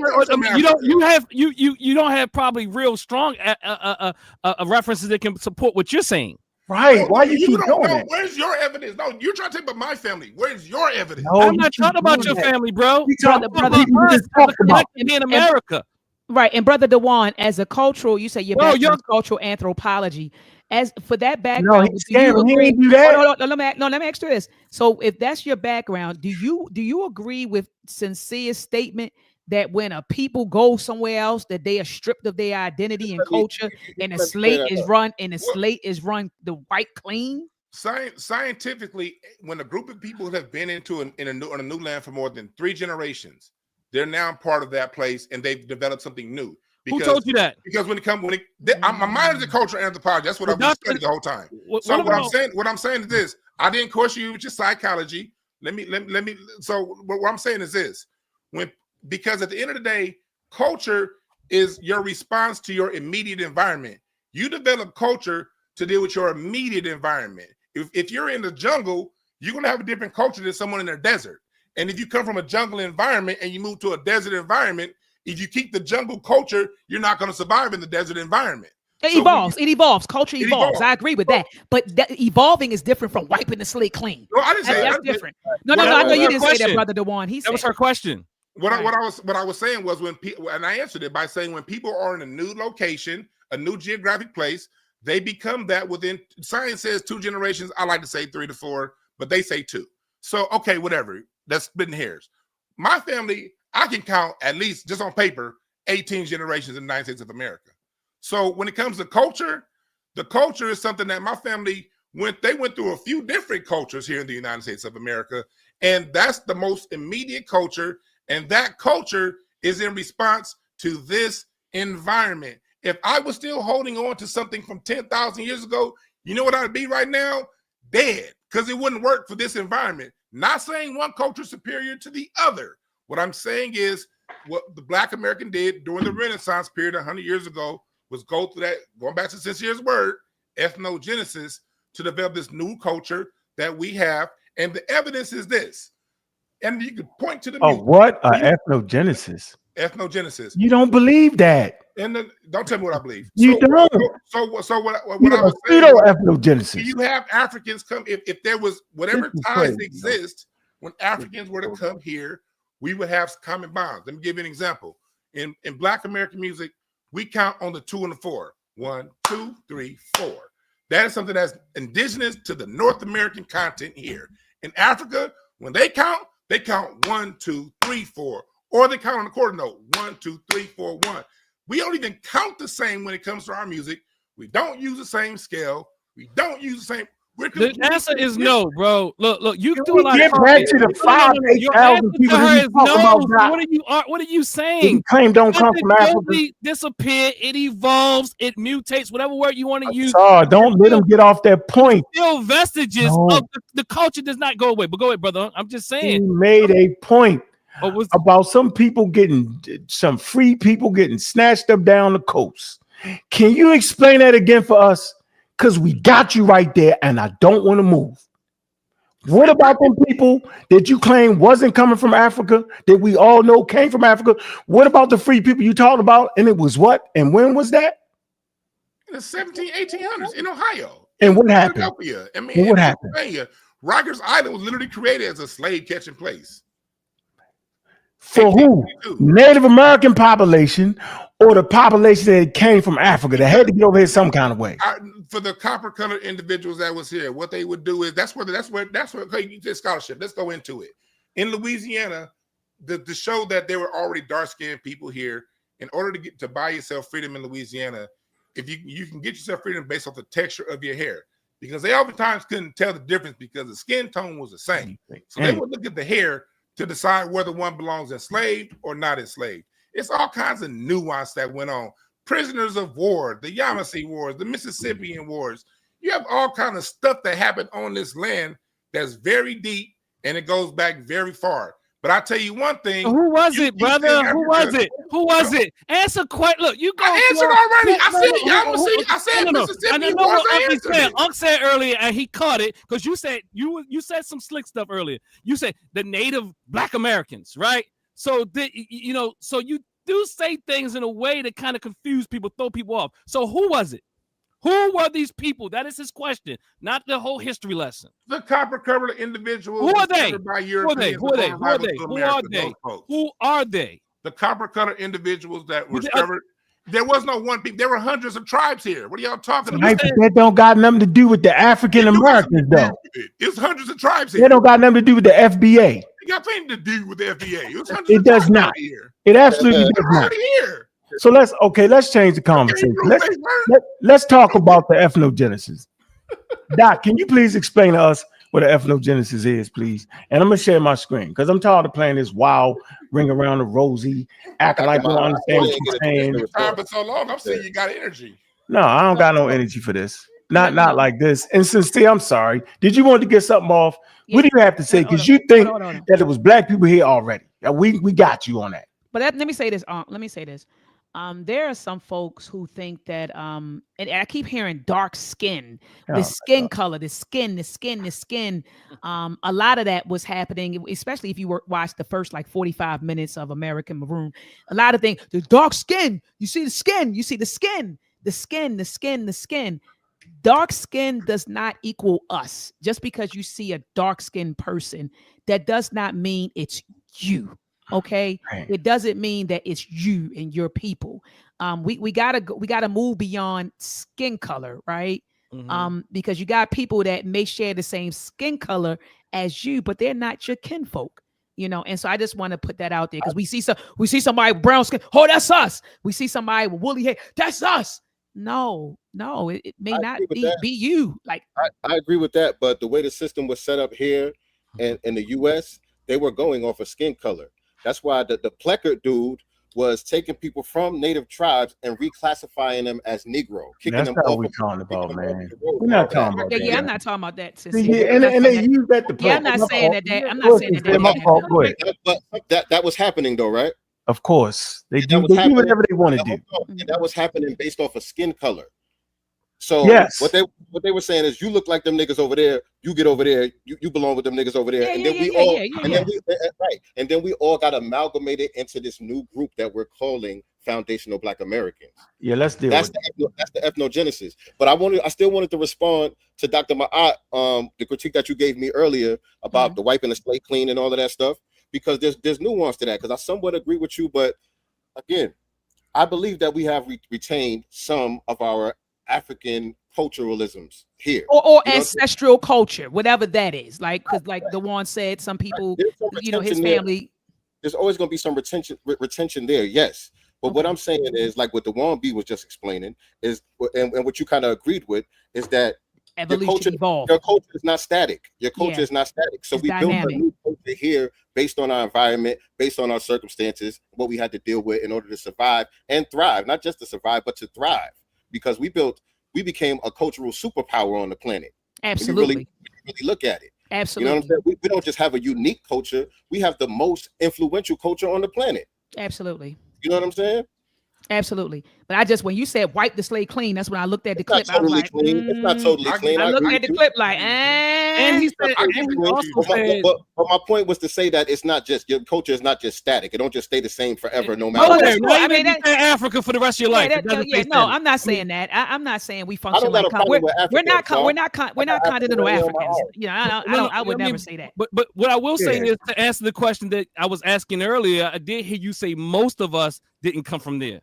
Right. Yes, I did hear you say that too. Yeah, and then also saying that, why are we talking about all this? Why?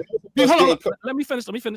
Why are we talking about this? The reason why we're talking about this is the very reason I articulated it earlier. Because all this stuff, all this mess, this mishmash, and Dewan has said is mishmash and it's unclear. I'm glad he says that. He's being very accurate, that no one knows really. It's kind of mixed all up and all that type of thing. But all of this is being stated to support that we have to disconnect us from Africa to some degree or greater degree. All this stuff are talking points to separate us. It is mind control and it is psychological warfare to disconnect us from our African roots. Not true. Well, I just don't like being called a cotter. That's all. This is a psychosocial. Yeah, we get. See that again? Can you share my screen, please, man? Because I'm the only one showing any kind of reality, man. Let's get to the reality of it. It's right here. It's 3 pillars of what y'all talking about. Y'all firmly agree to this. It says foundational Black Americans, right? Represents 3 groups who make up an ethnic group that will become foundational Black Americans. 1, the Black Aboriginal people of North America. Y'all clearly will agree to that. 2, the Black explorers and traders who had contact with the Americans before Columbus. Y'all believe in that? Y'all mad about this part. The captives brought to the Western Hemisphere. Do y'all agree with these 3 pillars, yes or no? I'm just asking a question, bro. Yes, thank you. How about you, Dewan? Do you agree with that? I literally said some of us came from Africa. I'm saying, no, do you agree with that, Dewan? Dewan. Yeah. You agree with it? Okay. I'm telling you that is a pseudo-scientific history. That is not the ethnogenesis of African Americans or foundational African Americans. Ethnogenesis happened in the 1920s. No. I'm telling you that there is no such thing as an ethnogenesis between the Black Aboriginal people of North America, the Black explorers and traders who had contact with the Americans before Columbus, right? And captives brought to Western Hemisphere. That's not true. 200-year gap, brother. That's not true. Let me finish my point. Let me finish my point, bro. My point is this. 20 with 1920. Hold on for a minute. Hold on for a minute. Ethnogenesis of African Americans, right, comes from a forced migration from Western Central Africans enslaved in the United States. Cultural construction under extreme oppression. Dream flow from Europeans and Native Americans. Post-Civil War consolidation of shared identity. Okay? That's where I'm at with it. This is the scientific overview of what the ethnogenesis is. And if y'all follow that, y'all are promoting misinformation and bad information. Brother. Hold on. You've already stated your position. Both y'all agree with that. That is my beat. I'm not conflating anything. I am telling you that this is my contention. Plain and simple, bro. But let me bad enough, you anti-scientific information. Bad enough, you anti-vaccine. Both of y'all, anti-scientific literature. It is the craziest thing to me. The whole FBA crew be anti-vaccine. Why? It's in the Hidden Colors movie. The whole Hidden Color movie is anti-vaccine, which is anti-Black people, right? And if you don't care about the health of Black people, then you don't care about Black people. Hey, look, let me make something very clear. I know you ran from that. I didn't do nothing but tell the truth. We're doing communication. What you just did, you just had one of the that was very, most of your fallacies are good. That one was horrible because you just took the 1600s and said this happened in the 1600s. This is what they did, and we're talking about an ethnogenesis that happened in the 1920s with the various Renaissance periods around the United States of America. What? Let me explain. When the second great migration after slavery, there are 2 great migrations after slavery. It's crazy. The first was from rural plantations to the big cities in the South, New Orleans, Birmingham, Memphis, those cities. The second great migration was when those people in the 1920s, after World War I, moved to the North. And when the people from the South moved to the North, when the Delta brought its blues to Chicago, when the Delta brought its jazz to Kansas City, and then in New York, then to New York, then Cincinnati, what happened was during that time, LA, Detroit, Chicago, St. Louis, Kansas City, and everywhere black people lived, we came into this new environment. We're no longer in rural life. We're no longer in the Delta. We're no longer in our plantations. We're now in the city. During that time between post-World War I and the end of World War II, there was an ethnogenesis, and you can check that because there was a term called the New Black in the 1920s. How do I know that? My great-great-granduncle, Adelbert Roberts, was the first black senator in Illinois state history, elected in 1924, in July 1924, and he ran against Ida B. Wells and beat her in 1928. During that time, black people in those cities got a new identity, a new music, a new way of dress. In the same way what happened between hip hop and funk, the young generation was like, we not what that old stuff you was doing, because before that time, there was division amongst us between mulattoes, Melungeons, people who were slaves, farmers. During that time, when black people got to the big cities, we realized, damn, whether I'm a farmer, plumber, mulatto, Melungeon, they still treat us all as black. So during that 20, 30-year period, we redefined ourselves. That is 200 years after Africa. Do you get it now? Right.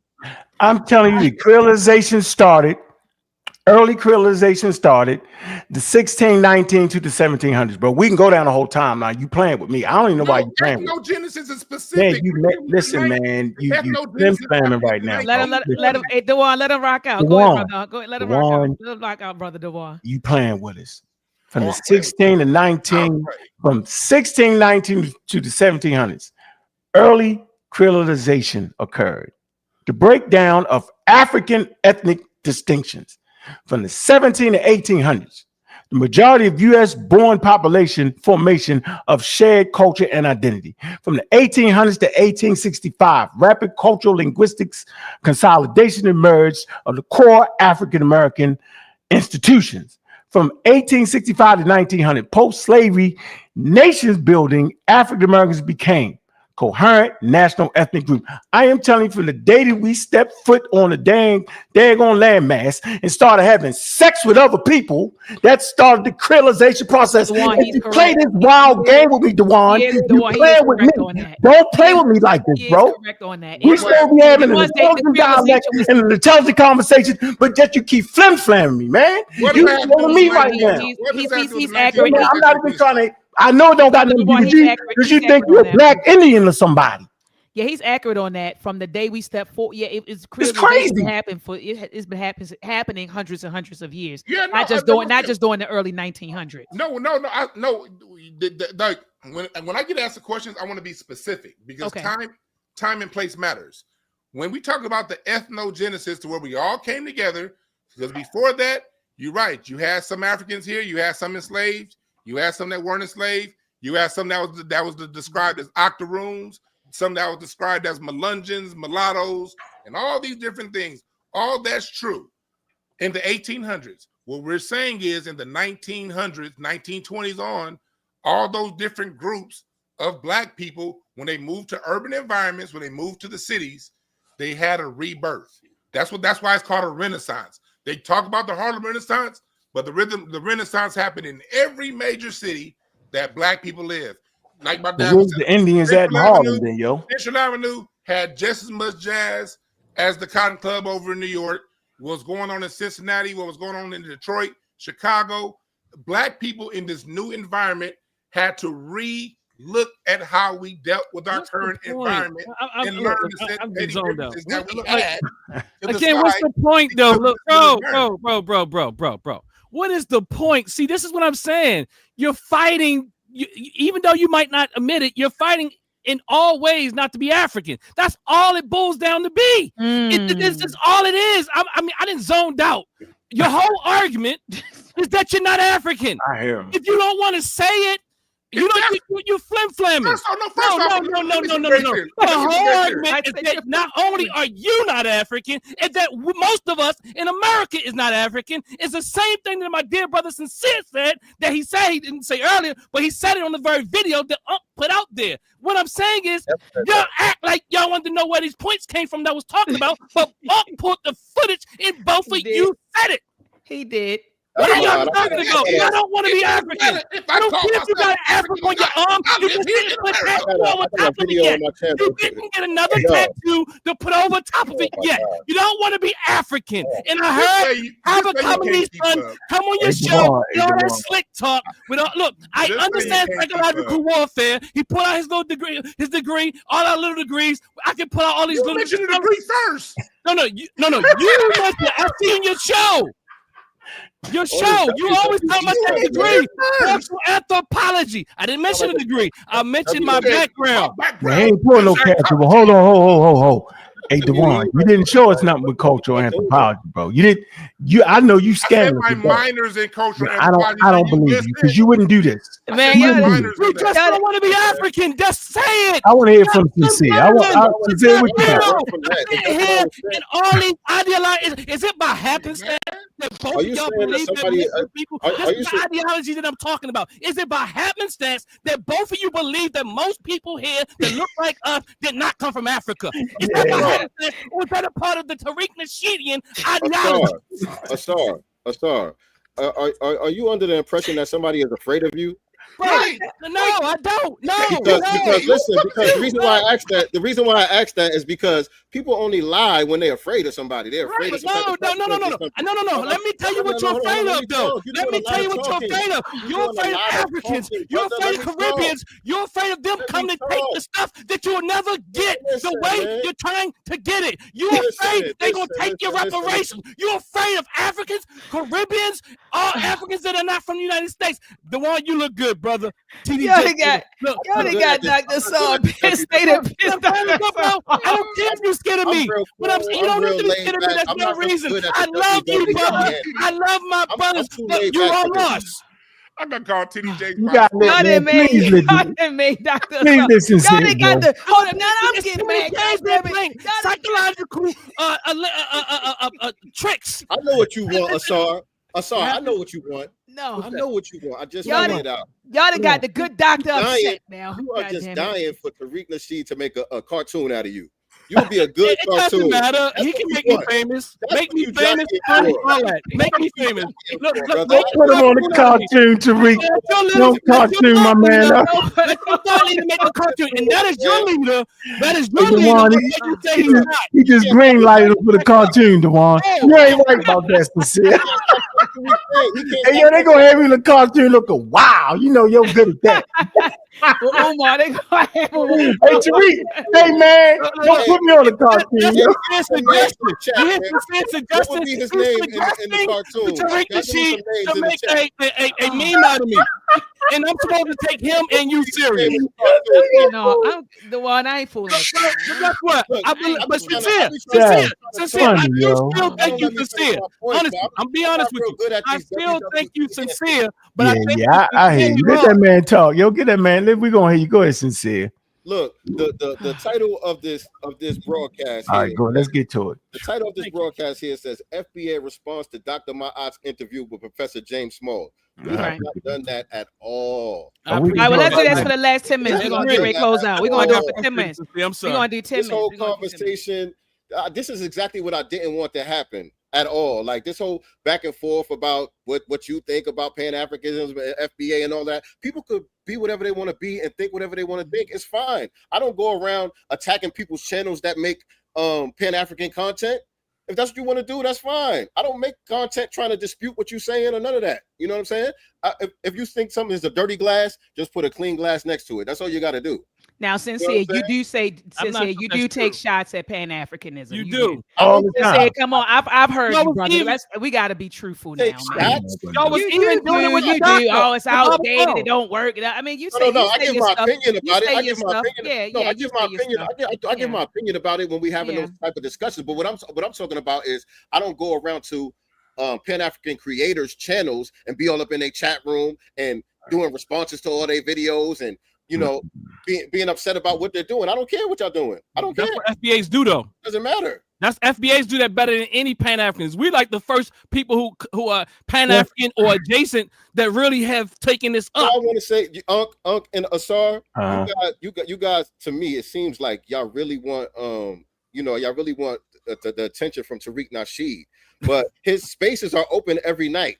Every night he does live spaces and he allows anybody to call in and get on the mic and say what you got to say. I didn't even say nothing about Tariq.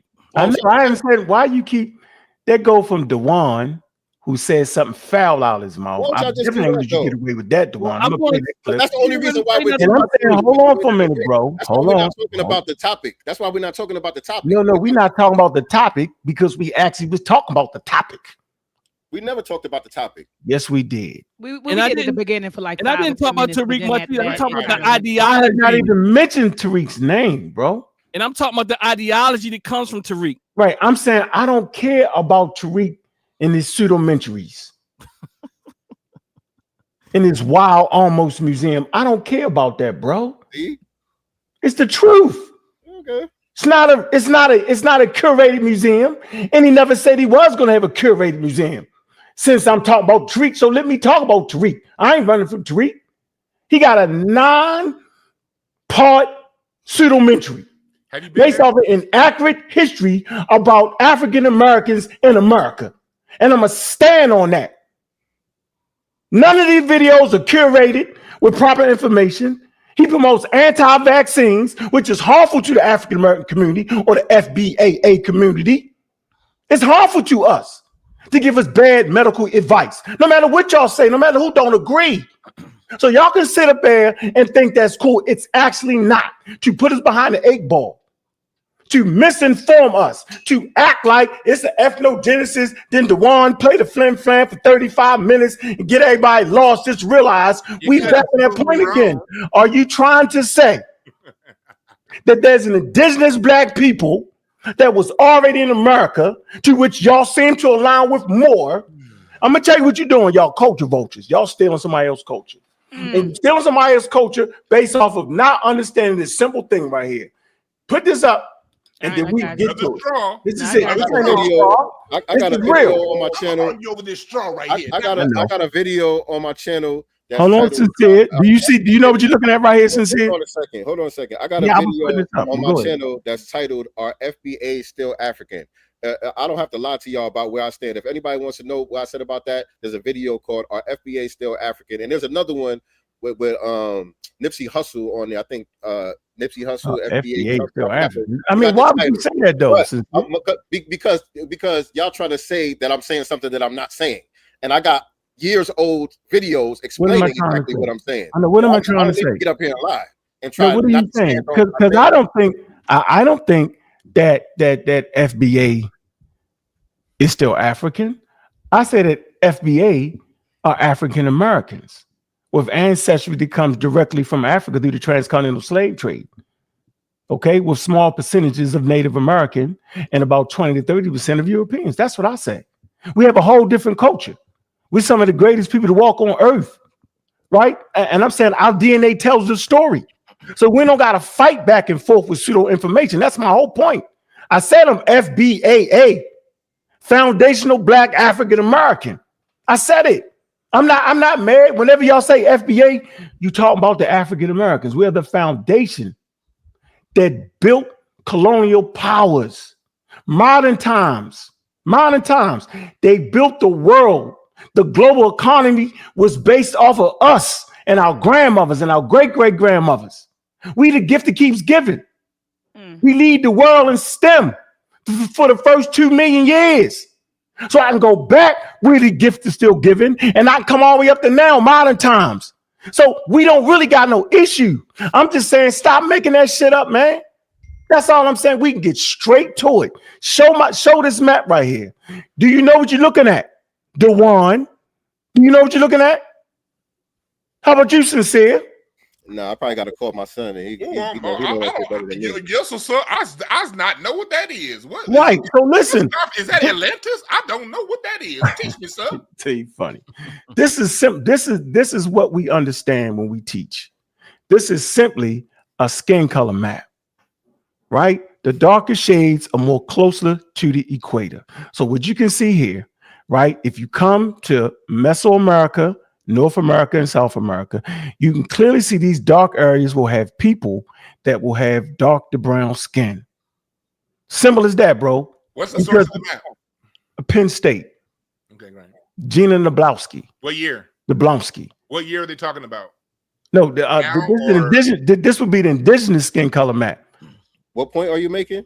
The point I'm making here is that when colonial powers came to America, they would find people that was of brown skin. Yep. Right? They would do that. So I'm not arguing with you. I'm just saying the theory of evolution wasn't out yet. This map said that dark skin people. You didn't believe that. That's what the map says. Huh? The map says there are no dark skin people there. So what's right, the map or what they said? No, the map is showing this dark skin people. No, you said they said that they came across copper colored individuals. This map, when I look at the Massachusetts area, that there are no dark skinned copper colored people according to this map. So who's right? The people who gave observations saying they saw copper colored people, or this map? Because the map is an indigenous skin color map, and people will migrate. No, but this map doesn't. Your map doesn't reflect that. Yes, it does, yo. And I don't see copper color on the East Coast. 2,500 years ago, bro. So I'm telling you, right, that the skin color map is accurate. What you're saying. No, listen to what I'm telling you. Listen to what I'm telling you, Dewan. I know you just see when you don't know something, you start laughing and joking. Listen, when the person don't understand something, you laugh and joke. The point I'm simply trying to make here is that you will find people who you misconstrued is being African. You misconstrued it. I'm saying we are surrounded by harmful UVA rays, right? Simple as that. And in response to harmful UVA rays is mutation that will produce brown and dark skin. It protects you. It allows us to have valuable offspring that will reach the age of reproduction. So the skin color has nothing to do with whether you're from Africa or from America. The planet, human beings are in the temperate zones. So the majority of Earth inhabitants anyway live in the temperate zones because we start off naked, Dewan. I know you think we start off with 3-piece suits. That's another straw. It's not, I don't know what you're talking about. I'm simply saying y'all keep hollering about brown people. Hell, look at all the brown peoples around the world. No shit, Sherlock. That's not a defining factor of who we are. Y'all keep doing it. So there is no indigenous black people, but there are people with brown skin, and we know their names, the tribes. Y'all name them all the time. That's not you, right? You have small percentages of that. And you shaking your head. Name my family that's in those tribes. What are you talking about? Nah, man, you know you playing. I'm not listening to you. I named her. All right, I said I made my point. I just want to make sure I understand. I just want to make sure I understand. Made my point. Name your African ancestor. Give me one name. Give me one. Just one. One. Give me one African name. See why is that? Look, see, yeah, that's not what I'm. No, I'm with you. I'm not saying that, Dewan. You think I'm sitting here tonight telling you that I'm African? No, bro. I say I'm African American. You have been describing African Americans by saying they are the foundation of America. Okay. Everybody knows that, Dewan. We're the foundation of the global economy, bro. It was free labor. No one denies that, Dewan, at all. No, I don't think I'm an indigenous African. I don't care to be. I love y'all. I'm an African American with my own culture, with my own. We speak our own dialect. We speak our own vernacular. So you got me fucked up over here. Excuse my language. I'm not the guy. I never said I was Pan-African. Never said that. I'm not attacking Tariq. He know he got pseudo-mentries. He used all the elders and they pseudo ideas to build his platform. I'm gonna be the one to say it. James Smalls was on y'all side with that pseudo mumbo jumbo. He was. And for some reason, y'all counted this man out because he gave a fair critique. You critique him sincere for an hour and a half. You and your co-host eating French fries. He was eating French fries. Cracking jokes. Sincere, y'all did, and I'm glad that this is a good segue. Hold on, Sincere. This is a good segue too to go back to Sincere point. Yeah. But Sincere, you all did because you did say when we were on the phone, you said, "Did you watch it?" I said, "No, I watched a clip of you and Chase, brother Chase, and your co-host talking about it." And I said, it sounded like y'all were kind of clowning him in a nice way. And then you said, "Well, you didn't see it. You didn't see it. Go watch the whole thing." Sincere, I went and watched the whole thing, and I sat back and I said, "You all were clowning him. You just did it in a nice way." I mean, it wasn't like you didn't curse him out or mother F that. It wasn't that. But it was clown. Sincere, y'all. I had the clips. I don't want to play. We got the clips. We got like 10 clips. Sincere. I don't want to do that. But it was disrespecting the elder. Is that your take on it? Did I say disrespecting? I'm asking. I say clowning. I didn't say. I said you did it in a nice way. I didn't say you was mother F this. It wasn't that. But y'all were like clowning him. I got 10 clips in the I got 10 in the clip. I'm telling you, you were. I'm telling you, it was a bit condescending. Yeah, there you go. It was kind of condescending. Yeah, it really was. I keep saying clowning, but I love what Dr. Asar said. You did come off a bit condescending when it came to the elder. And it was exactly what I thought it was. I saw that one clip and I said, "Oh no!" And he said, "Well, you didn't see the whole thing." I'm like, you know what? He's right. I didn't see the whole thing. But when I went back and looked at it, I'm using the word clowning. I agree with Dr. Asar. You were a bit condescending. You were, and I just, so I. Can I make a point about Dr. Smalls? Yes, sir. Because I did my video and I wasn't part of that video. And here's what was my point of view when I reviewed it. Like I said, and I took heat from my following. My own miles or something where a lot of them are mad at me. I said very clearly, I still love Dr. Smalls. I just disagree over this issue. And Dr. Smalls, because Dr. Smalls means a lot to me because I'm not going to throw out all that he's taught me from a distance over the last decade plus from when I've been listening to him. I can't throw all of that out because I disagree over this issue. And when it comes and when it comes to Pan-Africanism, if you see via me, you'll definitely see me clowning Pan-Africanism. Why? Because I was once a Pan-Africanist. Dr. Smalls has the Sauna Lodge. He was a Garveyite. Sauna Lodge for a long time. He was a Garveyite. You weren't a Pan-African. Okay. Yeah, you was a Garveyite, bro. Keep it a buck. No, I wasn't a Garveyite. No, I was never a Well, Garveyite. then you don't know what Pan-African. No, I wasn't a Garveyite. Can I finish my point? Yes, sir. Yes, sir.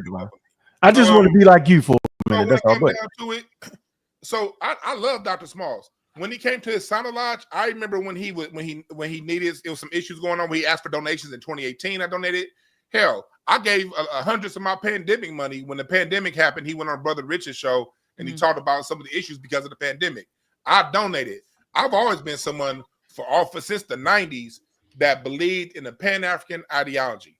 The issue came in when it wasn't no Tariq Nasheed, and salute to not no disrespect to Tariq, but it wasn't him that got me thinking like this. Y'all keep putting Tariq up. What got me thinking like this was when I went back to my alma mater, CSUN, and saw a bunch of Africans treating the Black Americans disrespectful.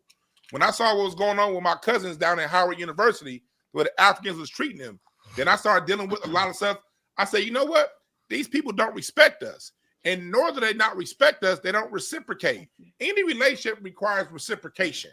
And I call myself, I will do the Pan-Africanism to me is an action. It's not just an ideology.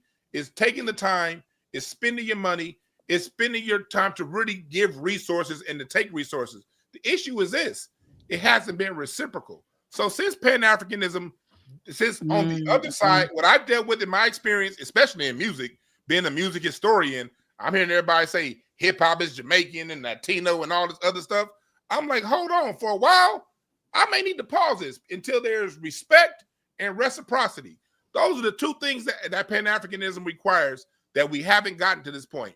Respect and reciprocity. So since people don't respect us, since Pan-Africanism isn't reciprocal, Brother Dewan, where are you getting this from that continental Africans don't respect us? And I'm not talking about the people that either the ones that don't. I'm not talking about that. I'm talking about this whole perception that most of the Africans, and I'm using the word most on purpose intentionally, most of them on the continent, they don't respect us. It is no reciprocity. I'll give you an example. Where are you getting that from? I'll give you an example. Here in LA. Have you been over there? Because I've been. No, I'm talking about the ones here. I'm You talking mean about the one on the internet? You on the I'm talking internet? about the Oh one, yeah, no, yeah. not the Oh, internet. he's No, talking about the no. internet people. I'm a real life person. Like most of my actions in real life. Same Like here. I have a whole foundation. Like I'm a real life dude. Promise you that. Mm. Internet is where I come to have fun. Mm. So in real life, here in LA, you know, I have friends who are actors. I don't really act. I don't do acting, but I have friends who are, and they're the ones who had gotten a leaked email. There's an email that was sent around by Issa Rae and a lot of your African actors that said, we're going to come around. We're going to look out for each other. The Africans from the Caribbean and the diaspora. We have to take these jobs from the Black Americans. This is stuff that I'm not saying Issa Rae wrote that, but I have a Black American friend who was in that chain that was dealing with this email talking about what was going on. That's just an isolated incident. On a larger way, you deal with what's going on.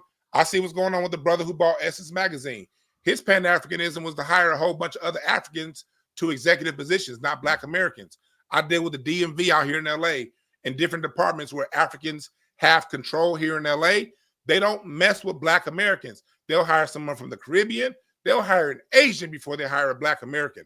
I'm talking about on the ground. Another thing that I do and you guys can look it up. I have a company called Breakthrough Advocacy Services, breakthroughas.org. I also deal with anti-Black racism corporate trainings. So I'm going to these corporations. I have contracts with some of the biggest unions in California, and I'm going and I'm seeing what's happening on the ground.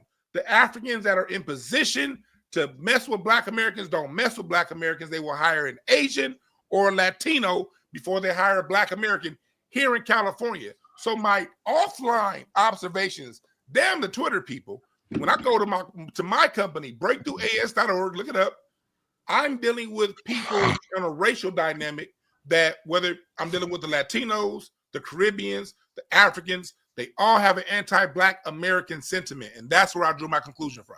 Okay, so your personal experiences. Yeah, and dealing with and then money. and then indirect, you had some direct and indirect experiences, you know, that led you to that conclusion. Yeah, and I but do you think in New York? I'm going to be in New York pretty soon, cleaning some nursing facility out up there over the, you know, so. Yeah, so do you think that because of your personal experiences that we should condemn billions of people on that landmass because of your personal experiences? Here's my point of view on that. It's on Africans to clean up that. I can't clean it up, and I don't have a position to condemn them. They're gonna act how they act. Based on my observation, I see this happening. It's my job to, now that I see this, take care of my own. And if it's more or less, all I know is what I'm dealing with when it comes to money, actual tangibles here in California. I'm dealing with a major problem. And my job is to deal with that problem that I'm seeing on a day-to-day basis when it comes to Black Americans' interaction with continental Africans. And so if it's the most, if they're like that in Africa, I don't know if they're like that in Africa. Yeah, I hear what you're saying. No, but I know yeah, they're like that here. Yeah, and I've had experiences with some of them too. But I've had experiences with continental Africans, like you said, who've had anti-Black American sentiments, and I've had my you know what happened when I went to the post office and what happened with that Nigerian woman. Yeah. She caught a loogie, you know. So yeah, it was bad. Yeah, it was bad, and I felt bad after I did it. I didn't really feel that bad, but she caught one. She caught one, in the post office parking lot. I was praying that they didn't have a working video camera out there. Because that's funny. They sent it to the job. This is what your professor's doing, So anyway, so I say all that to say I've had my encounters. So I totally get what you're saying. But I've also had encounters with my own people here in America. And I'm talking about Black Americans. So should I say, well, all Black Americans ain't shit because these people tried to rob me at the gas station? I mean, we're human, and people. All Africans ain't shit, though. And I don't mean to cut okay, you no, off. okay, no. That's why we delineate between tethers and immigrants. Because he said but sincere, he said a lot of them, they had these anti-Black, and that's why I was asking him to qualify what he meant by that, and he was saying his indirect experiences led him to that conclusion. And what I'm just saying is, and I didn't discount what he said. I said, okay, that's where I got it from. But I said I've had my share, of experiences too. Not only just with continental Africans, but with my own damn people here in the States. But it's not an indictment on all of my people in the States. And that's what I'm saying. But Sincere, I'm gonna get you 1 second. Hey, Sincere, let me make this one point that goes off my point. I'm getting right to you. My bad, Sincere. I want to make it very clear. I have very thick skin. I have very thick skin. So for me, I don't really trip if it's a social dynamic gas station store. I don't care about that. Because if it come down to jokes, I got way better jokes than any of these fools. So I ain't tripping on that. What you talking about? The one I missed it. I'm talking about when it comes to people not liking us. I ain't tripping on people like if they don't like us, if they look at us a certain way, they say something funny. That right there is not where I base my point of view on. I base my point of view on money and how it's exchanged. Well, why are you talking about an issue though? You're actually talking about an issue though, Dewan. The lack of opportunities that Africans Dewan, talking around the issue, Dewan. How they treat us. That's my issue. Like that. Dewan does it well. But hold on, Asar. I just want to make one statement. 2 statements. Yeah, 2 statements. Sure. He's actually talking around the issue. His point is, I created the issue. Africans don't treat us right, all based off. That's why I ain't a Pan-African no more. I don't want any problem. A strong argument. You did sit up here and say you talked about how they don't respect us. I say I don't care about them. I care about the people in the hiring positions. That's what I'm focusing on. Right, so they're not doing it right. I got you. We appreciate it. But that still does not give you the right to make up a whole wild story of who we are. That don't give you the right to do that. I have to write down my own opinion. No, you don't. I'm going to say this again. Right to make my opinion. That does not give you the right to misinform the greater African American population on your platforms. I'm saying you have bad information. Or experience, personal experience. I'm in the middle of talking. You're in the middle of lying. So if all continental Africans would cuss us out right now and say what's the word they use for calling you white people? Right? They still would not give me the right to make up some shit. I'm saying y'all making it up as you go. You do not understand anthropology. You act like you took anthropology, but everything you say out your mouth is anti-anthropology. It didn't prove me wrong, though. I'm in the middle of talking, bro. None of that talking proved me wrong. My point is that does not give us the right to misinform other people that we claim to care about. You care so much about who you are as a person, you literally run away from that person. Because when you say indigenous black people was here, indigenous traders would conquistadors, whatever the hell you say, and some enslaved Africans make up the FBA, you're making it up. I talked about Africans not hiring black people. You making it up. That does not give you the right to create a whole scenario. You got the young brothers and sisters that care about having an identity. And you make up their identity. You literally take them away from their identity. You literally help with the miseducation of African Americans. You can't prove none of that stuff you're saying. You think you're a cowboy and Indian all the way. I'm not quite sure who you think you are, Sincere, but I know it's got something to do with being indigenous to America. I don't know what's going on here. What I do know is Professor James Smalls, he kicked the same pseudo judo nonsense for years because I done argued with him for years. He gave y'all sway. Y'all got on his shoulders, y'all rolled that, and now all of a sudden, because he decided to say y'all was CIA, right? He said y'all CIA, right? Because he don't understand why you're attacking Africans. And then he say, no, you might not be CIA. I don't think it's that, because he said that. He said, I think it has something to do with COINTELPRO, where they get in and throw mixed messages. What I do know is that the Russian government had all y'all confused and think you was something you really wasn't. They did that for that election. We all know they did. Misinformation. What the hell? They did that. I'm not just what? Bot lie? Was that the Russian bot lie? What happened? Oh, no, there wasn't no lie. They really did that. That's not a lie. What are we talking about here? What are we talking about? I'm saying, I'm gonna say this again. I'm gonna say this again. God killer. I'm gonna say this again.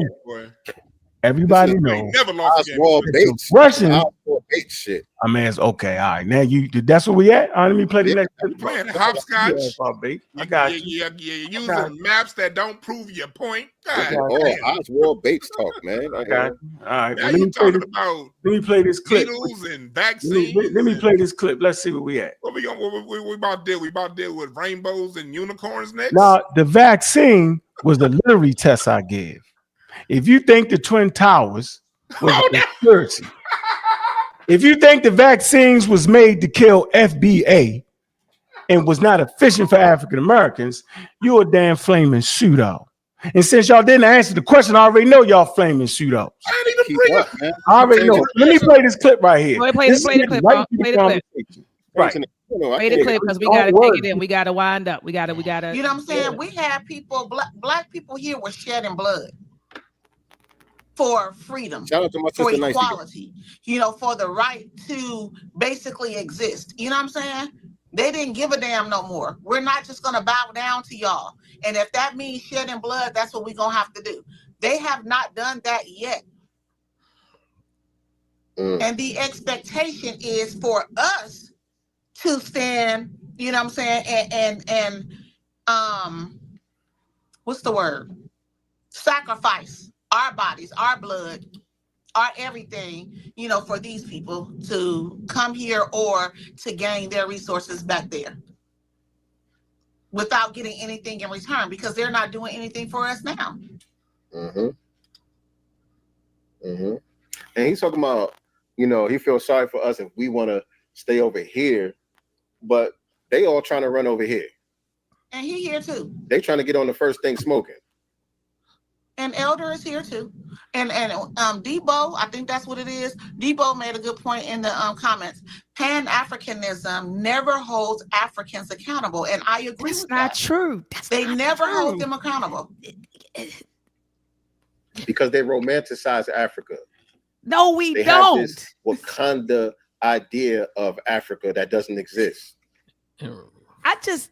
Can I stop Wait, playing? yes, absolutely. I want you to Remember, I he gotta. don't Let me talk about respond. Let me- Pan-Africanism. Dr. Mike, Yeah, he just tell said him he this said is- he don't talk about it. He don't Yeah. take shots at it and all that. But we just heard the clip. That's why I just So that's first of all, I don't know any Pan-Africanist, and I am a Pan-Africanist. I'm in that world.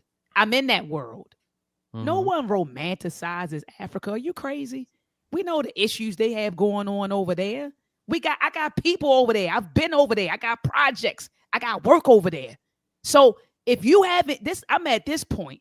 I don't want to hear nobody give their opinions on, well, I guess you know what, your opinion on Africa, you could give a million opinions, but there's a lot of, I'm just going to say, uninformed, unqualified opinions on what Pan-African is and what it isn't. You're not even in the world. That's like my mother trying to tell me what goes on in the drug world. She's a law-abiding citizen. She wouldn't dare come and try to tell you what's happening over east, Dr. Assar, what's happening with the vice lords or she couldn't tell you. She's not from that world. She's not over there. I am a Pan-Africanist. I'm also a black nationalist. Nobody romanticizes Africa. Where you get everything is great over in Africa. They don't have no issues. I don't know any just like you said, I don't know any FBA that talks like that. I don't know any Pan-Africanist that talks like that. They know Africa has a bunch of issues. So that's the first thing. Then you said they wanted to be a big Wakanda and all a big melting pot. That's not what a Pan-Africanism is. That's what I recommend. Hold on. This is what I recommend. Sincere, grab this book. Where's my man Dewan? Dewan, grab this book right here. Educate yourself on what Pan-Africanism is and what it isn't. So we can have a fruitful, intelligent conversation.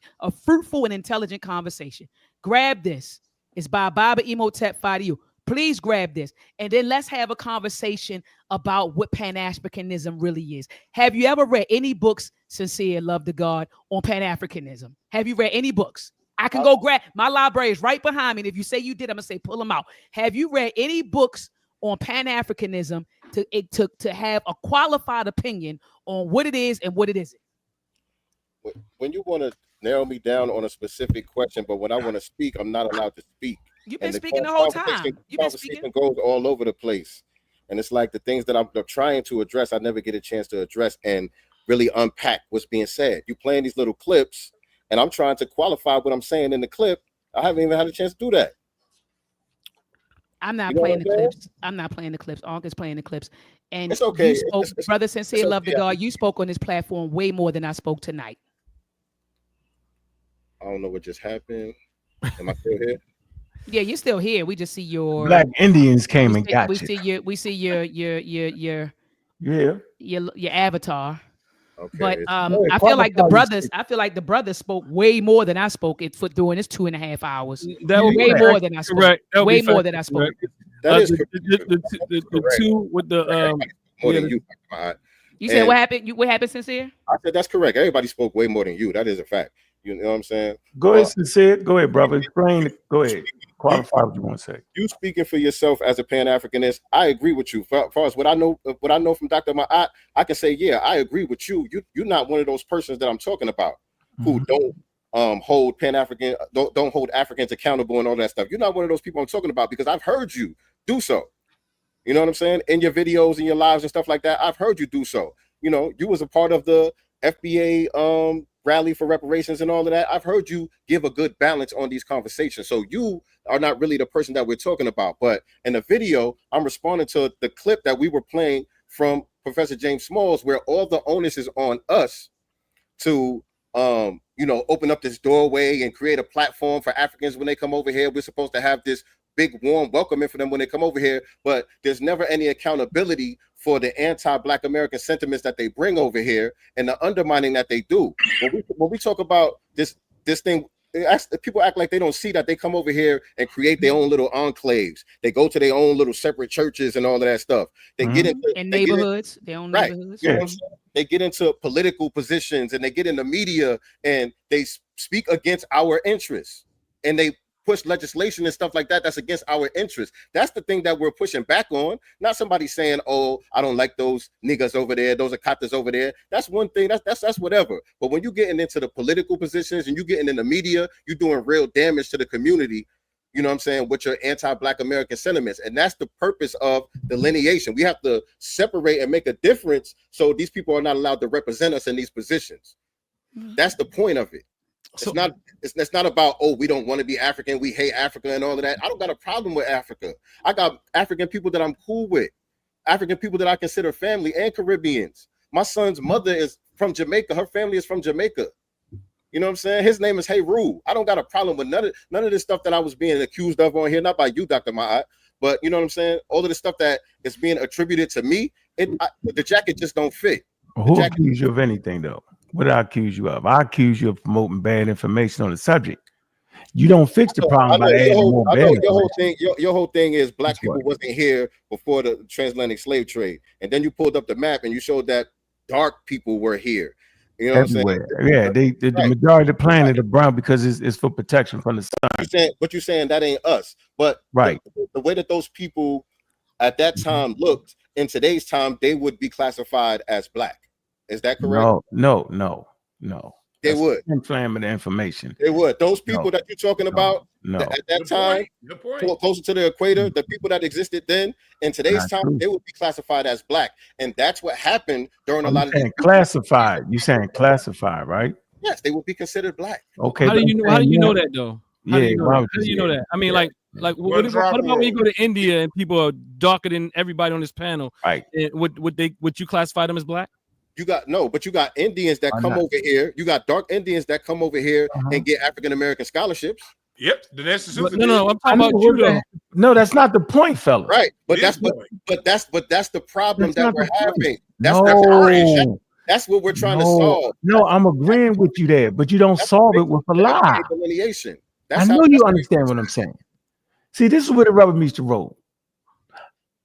I agree with you as far as colonial powers classified, they racialized them, which was wild.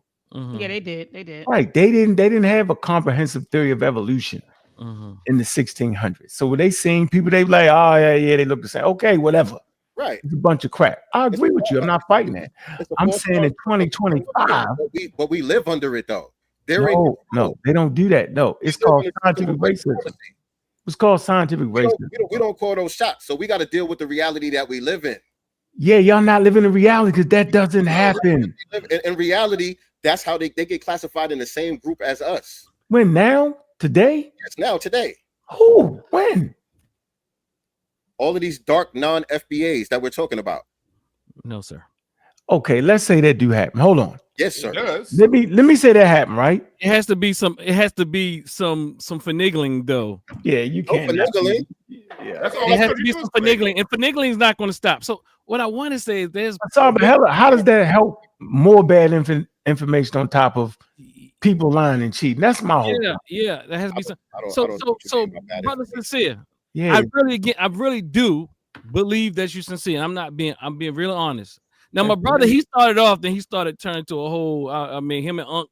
I don't know what happened with him. Them He two. slid his cheese. Brother slid off- Dewan and brother His Unc. cheese slid off the crack. I don't know what he said. My brother just matching energy. Unc started before we even went live. I said, Yeah, right. Unc did start. Unc Started, did I start. finished it. That's all. Unc, you did. Unc, you did. one You was thing- back. You was bad backstage. I came in respectfully. But one thing I can say about Unc is that he stayed on the point and then tried to talk around the points. Now, He brought up vaccines. What are you talking about? no. He brought it up to prove a point. He asked the question. No, they playing on purpose. They know why. What I'm saying is it's kind of like either we just don't understand, like when we're talking about things in generalities, like that's why I keep saying, Dr. Mike, why social science is essential. Exactly. I agree. Because when you look at when you look at people and you keep saying those Africans, you have to understand what that implies. You're saying when you say those Africans, that is saying a great majority of these people do this thing. When you say that Pan-Africans don't do this, that means that most Pan-Africans don't do this thing. I'm not going to say that no Pan-African doesn't do that, but most Pan-African people don't do that. But when you look at this chat, I have not looked at the chat yet. I have not. But I guarantee you, statistically, when you go through there and look at those comments, all the Nashidian talking points that I spoke about will come out. Yeah. And they will be, and they will say all kinds of hold on, let me finish. So also I want to understand. I really want us to see. And I think you, Sincere, I think you really know. But I do think this is a we are afraid. We are fearful. We're at war. This is a miseducation from a white supremacist system. And the thing is, it wants us to split. It wants us to fight one another. I'm saying that you can do what you're doing, Sincere, and FBA or whatever can do that without all the other vitriol that comes with it. And that is what Dr. Baba Smalls was speaking. And we can, as long as you act like the majority of people out here in this movement are not saying these things, you are an anomaly. You are not I promise you, you are the anomaly, not the norm. Yeah. Also, let me respond to that. Hold on, let me finish. Hold on, I'm going to close. I'm going to land my plane. Is a divide and conquer technique, and people playing on our fears. Also, hence, I understand why we are protecting this thing, but we don't see how we're being played. And again, it's all about Africa. Everything we said, you're right, Sincere. I wanted to say the same thing you said. I wanted to say, wow, this conversation went way over here. But the reality is, when you rewind this and you look at this presentation, a lot of the conversation was about really, even if people didn't directly say it, and even Brother Unc showed it in the clips, that it was about not only delineating from Africa, but delineating from African unity. Not delineating, separating from African unity, critiquing Pan-Africanism, and saying, and even in some ways saying that we are not African. Yeah. Or majority of the people here, us, those of us who you consider FBA, would consider myself FBA if it didn't have all this ideological stupidity. But so what I'm saying, and yes, I will say, I didn't say I have a degree yet, but I'm saying I'm a social scientist. So I'm understanding that there's a lack of understanding about statistics going on here. No one's asking. We're speaking in these generalities. You understand? And these generalities hurt us, and they create certain types of fear in our people, and our people jump on board with misinformation, which is miseducation. All right. Dr. Ma'at, you know I'm an MC, right? Yes. So I made a song called Revenge of the Akata. And the first line of the song, I said, this is for the tether class, not for the riders in the diaspora. And then I went on to express, the specific grievances. And I named all these bunch of different non-FBA groups, and not just black ones, by the way, either. Latinos, the Arabs, everybody got. You sent me that song. That's a dope ass song, brother. Yeah, it is dope. But it's not about you though, bro. That's what I keep trying to say. You're supposed to support science. From the first line that I said, that is my stance. This is for the tether class, not for the riders in the diaspora. I have always made a distinction between the two. That's one thing. Now, the other thing I want to say to respond to what you were saying, you said that Professor James Smalls was critiquing the vitriol that goes on in the FBA spaces towards Africans. The thing that started this whole conversation was our brother Chase. Shout out to Chase McGee. Our brother Chase posting the video with Dr. Smalls on 125th Street, speaking, saying the things that he was saying in the video. Everybody know what I'm talking about here. Everybody know what I'm talking about. I don't know. What you talking about?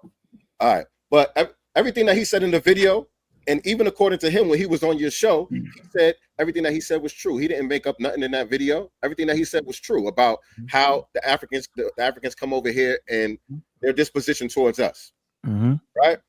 And everything that he said in that video is the same thing that we're saying when we get accused of being divisive, the vitriol that you're talking about and all of that. It's the same exact thing.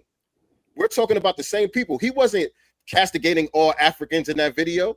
He was talking about the tether class. It's the same way we're not castigating all Africans and Caribbeans. We're talking about the tether class because the tether class is a problem. And we have to point that out. The question? They don't do a good job of pointing it out.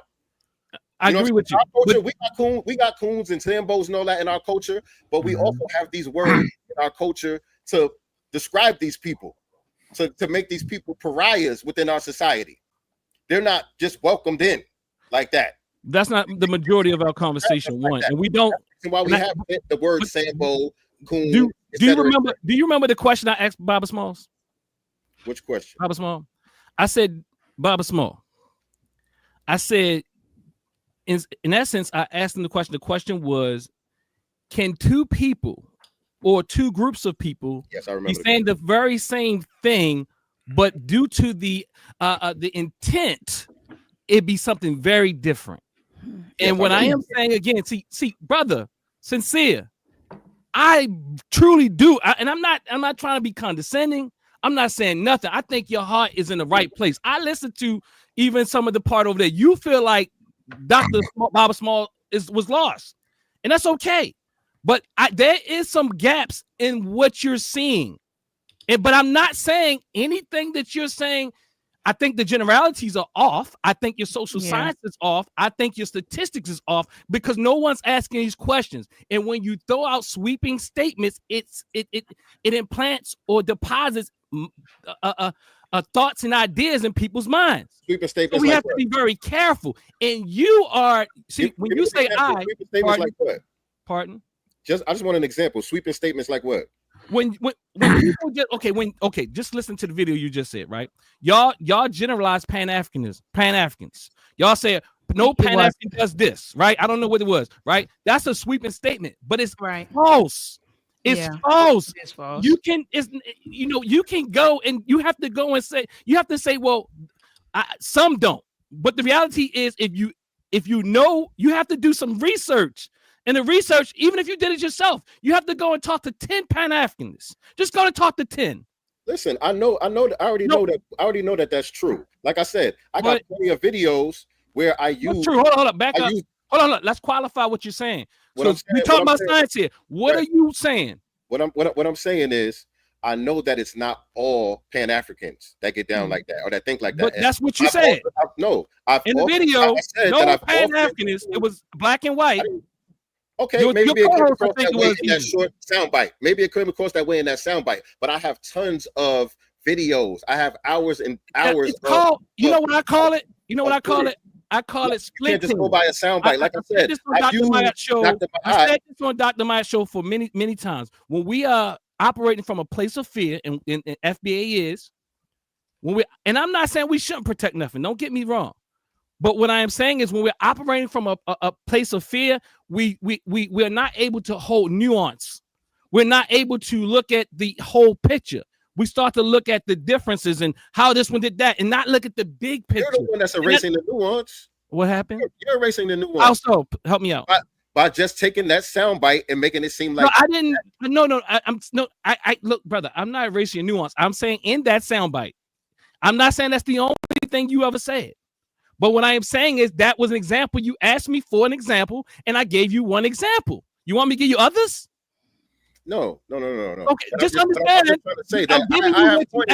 I have pointed out, brother. Just understand, brother. Concede pointed out to a point. Africans that do good work. Point, brother. I have a track record of that. See, this is what I'm saying.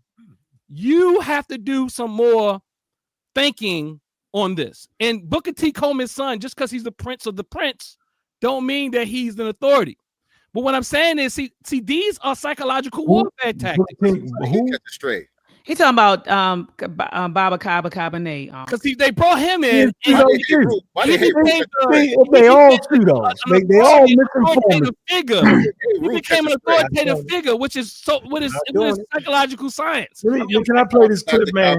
I don't know why he just caught a stray. Why he caught a stray? He ain't catch no stray because he promote misinformation. It's not a stray for me. It's the truth. So he don't gotta be here. He be talking crazy when I'm not there. So what's the difference? No, brother, I think brother sincere is sincere, honestly. And I'm not trying to hear none of that. Let me play this clip. Hold on. Things. I would like to talk to you, brother. Yeah, talk to him. He's sincere. Let me say this. When I first came in the thing, y'all all said Unc started that shit. Unc don't start nothing. Unc just finish it. Let me show you what the brother said out of his mouth about me and why I came up like that. What's wrong with y'all, man? Not starting nothing. I'm just a finisher. He did say something about my coat. Yeah, he did. I'm a finisher. I ain't starting nothing. I react to it. I ain't only no damn Tariq to tell me that. Y'all see, the thing is, a lot of y'all got a hard on for Tariq. And his brother in the blue obviously has a hard on for Tariq. Man, please. If y'all get Tariq's dick out y'all mouth, y'all might see what's really going on. But my thing is, these dudes don't really see what's going on because they got Tariq's dick in their mouth. The one that was not nice. That's why you came in. No, it wasn't nice. That shows why you came in with the smoke, but nevertheless, you came in with the smoke. Now let me talk. Because I come in with the smoke. And I didn't come in with the smoke for no damn reason. Long as I live, I ain't never letting a man push me to his private parts to say what's in my damn mouth without smacking the shit out of him. So we ain't playing this wild fake game where we fake and parlay. I already know what it is. That's why I came in like that.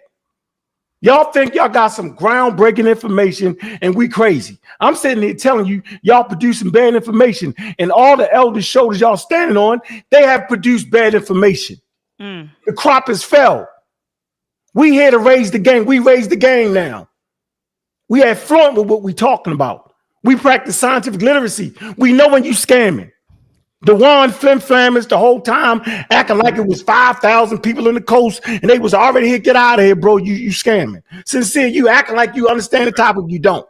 None of y'all understand what Pan-Africanism is, and none of y'all know what the hell y'all talking about when we talking about the ethnogenesis of African Americans. Y'all don't know your daggone history, because if you did know your history, you wouldn't have came up on the damn radar. You the smartest one in the room, brother. I am not the smartest one in the room. I'm talking. So how come when I'm talking, everybody else got to talk? Let me finish my point. You smarter than all of them. Listen, yeah, I'm trying to tell you that I stand on their shoulders. And you upset because nobody won't really listen to you. No, I mean, let me say, hold on. He doesn't have to be smarter than anybody, but he is an intelligent brother. Hold on, let me defend myself. Let me take care of myself. Hold on, no. Let me help too, because I want to look. You are an intelligent brother. Yeah, he is. He is. No, really I don't listen. No, you might not say it. I'm saying it. Okay, appreciate that. I could be the dumbest nigga on this platform. You're not. But what y'all can't do is y'all can't pull one serious scientific academic source. Y'all run around, y'all don't even understand evolution, because if you did, you wouldn't say the shit you've been saying at all. Evolution. He playing anthropology and don't know what the hell he talking about. None of y'all understand the subject matter. That didn't prove me wrong. Sincere over there is still thinking that it's 3 races. Sincere actually think it's 3 races. You want to play that clip too? Yeah, I'm gonna play that clip too, Sincere. I'm saying y'all not qualified to even make the daggone stances you make, because it's based off of bad information, and the elders' shoulders that y'all standing on, they misinforming us. He keeps saying, You know, Listen, I don't gotta back down. psychological warfare. None of this. Listen, I don't gotta act like the elders knew what they was talking about. I'm quick. saying they understood to a certain point, and I'm saying the point we are here right now, we promote evolution as a way to understand African American history, bro. And if you can't understand that statement, we use anthropology. We celebrate excellence. They're not hiding who we are, bro. It's all in the textbooks. We can pick up textbooks, not your little crazy pseudo book you picked up. We're talking textbooks. Okay? We're not talking a book that anybody can write. Textbooks is the standard. No, we're not. That's a pseudo book. We talk about textbooks. That's a paperback. What are you talking about? Textbooks. This is a hardcover. What are you talking No, that's a pseudo book right there. Anybody can write that trash. Published by the University of Indiana. Hey, I don't care. I'm not listening. Why you look for the 3 race clips, brother Sincere? I got it. Sincere, brother Sincere. Another good book that you should check out is Booker T. Washington in Africa: The Making of a Pan-Africanist by Dr. Taryn Wright. This is a really, really good book. Booker T. Washington in Africa: The Making of a Pan-Africanist. I haven't read the book, but I've heard you break it down when you by were Dr. Taryn Wright. I want to say one thing before we doing move like on. a book club thing, and you guys read that book. Yeah, Yes. I've heard some of your broadcasts breaking down the book. I want to say one thing. Yeah. The book is she's serious. She's a serious sister. Serious sister. And I'm curious to why Sincere turned down my invitation to talk. Let me say one thing before y'all, because since my name is brought up, I want to say one thing before y'all move to the next video. I stand by what I said. And yes, because in the video, it was a whole lot of Tariq being brought up when Tariq running around. So when I said what I said about Tariq, I stand on the 10 toes down. I ain't running from it. Yeah. Brother DeJuan, that wasn't nice. It wasn't. No, I agree. It wasn't nice. It was See, I'd be wrong if I call him a whole ass nigga that I'm No, we're not doing that. Then I'm wrong. See? Yeah, but how's he gonna tell me what I got in my mouth though? And think that shit proper. And think I ain't gonna say something about that. I ain't got to calm down on that. I'm never going for that. I ain't going. I ain't going, nigga. I'm not going. You look like an autistic Katino Mobley. I don't care. Let me mute both of them, please. Let me mute both of them. I just muted both of them, Sincere and Dr. Assault. Hold up. I can't. See, the Pan-Africans don't talk like that about nice. each other. And that wasn't nice what you just said. Unc, it wasn't nice what you just said. Don't call nobody out there name, Unc. And right. DeJuan, Doc, I'm not mad that he can turn around and talk close with that piece of meat behind his head.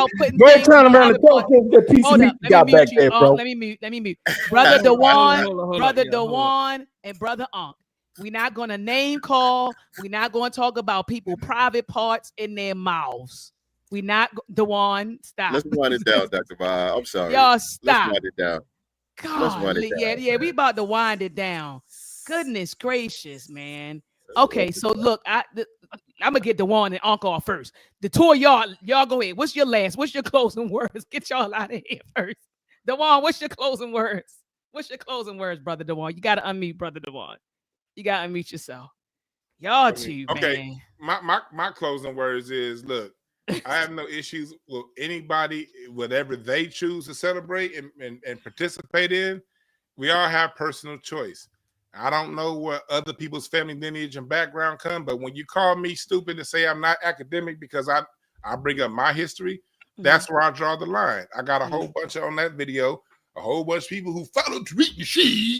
They don't know how to read. They don't know what they're talking about.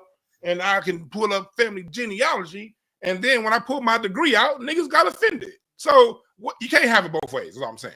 What I'm saying is this. If you guys feel the way you feel, you want to call yourself foundational African American, I don't give a fuck. You want to be African? Cool. My fight ain't with none of y'all. I come from the professional world. I come from 15 years of doing IEPs and with our children in schools, groundwork. You know, I'm not part of no organization. I've fixed people's IEPs, and I've dealt with that when it came to the children. do breakthrough advocacy services. Then I evolved my company into dealing with more corporate trainings, dealing around communication, because my specialty is communication. And in my work, both with the children and with the adults, I see a major issue and a major schism between the groups. And it's a schism that needs to be addressed, that I use my platform to sometimes address. Generally, I talk about music history and the history of Black American sound, and that's my bread and butter topic. And so, but in the same time, I can't go around in the world and see all the things that I see and not talk about it. And yes, when people are, you got to be aware, when you call people stupid and uneducated for having their point of view, you're going to get some things thrown back at you. That's why I know I talk a lot of stuff. So if people throw things back at me, I don't care. It doesn't bother me because I know who I am. Mm-hmm. And I know, and sometimes I'll be like, damn, DeJuan, you did deserve that. You did go a little. Sometimes I listen to myself like, damn, you did go hard. So when people respond and have what they have to say, I'm not going to sit there like, look at him. He mad right now. I'm saying he mad. I ain't going to be mad right there. You sitting there seething right now. I see. No, he not. He looking at something on it. He looking at something on the internet. I'm going to have a good, for me, I'm your Huckleberry. If you want to have a good time, talk about these things, I'm going to talk about it. But there's nothing you can say that's going to throw me off my square and what I see. I have my research. When it comes to my books that I write, when it comes to my information, anyone who follows me know that I treat my YouTube the same way I treated anthropology in school. At least 3 to 5 points of reference for every point that I make. And if I can't get 3 to 5 points of reference from a point that you're trying to make when you're trying to change my opinion, then I just don't listen to it. But it's fine. Everyone has a right to their opinion. I got love for everybody. Part of my Black American culture is clowning and talking shit. Part of my the way I get down is I can clown and talk shit and then break bread with somebody 6 seconds later. It doesn't bother me. But if it bothers somebody else, tough titty. My thing is this.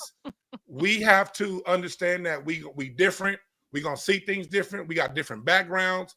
We have different lineages. So when I see someone say they're African and they really convinced, something to me tells me there's probably something in that person's DNA that's telling them that's who they are. And I'm not going to argue with you and say that's what you're not. But if you come over to my side of the fence and I've done all the work, I ain't do all the work that I've done for somebody to tell me what I'm not, especially when you come around and you ain't got nothing to say. But yeah, but okay, where's the proof? If you ain't got the proof, I'm not, whatever. So I got to say, I got love for everybody. I got love. Thank you, Dr. Mahad. I thought that you did it. I thought you did a good job of Mr. Dr. Smalls as a host. You do what a host is supposed to do, and you do a great job of hosting. So I appreciate you for the platform.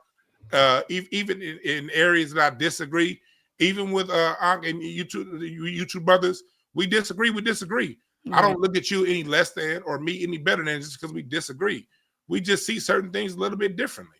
Mm-hmm. But when you throw a wide net out there and call a group of people stupid, watch out for somebody in that group might come out and shoot back. And I'm just the nigga that's gonna shoot back. And whatever you gotta say to me, I can take it. I don't care. So that's just what it is. Salute to Sincere. And I think that everybody has a right to feel however they feel. And that's not my business to tell you you're not who you are. But I'm standing 10 toes down into who I am. And on top of that, and so anybody telling me I'm not that, I'm going to reply, and I'm going to have a lot of fun when I reply. I like to make myself laugh. So when you say something crazy to me and I reply, that reply is going to be to entertain me. Leave me alone if you don't want that stuff to come back your way. If I offended anybody out there, I apologize if I offended you, but I still mean what I said.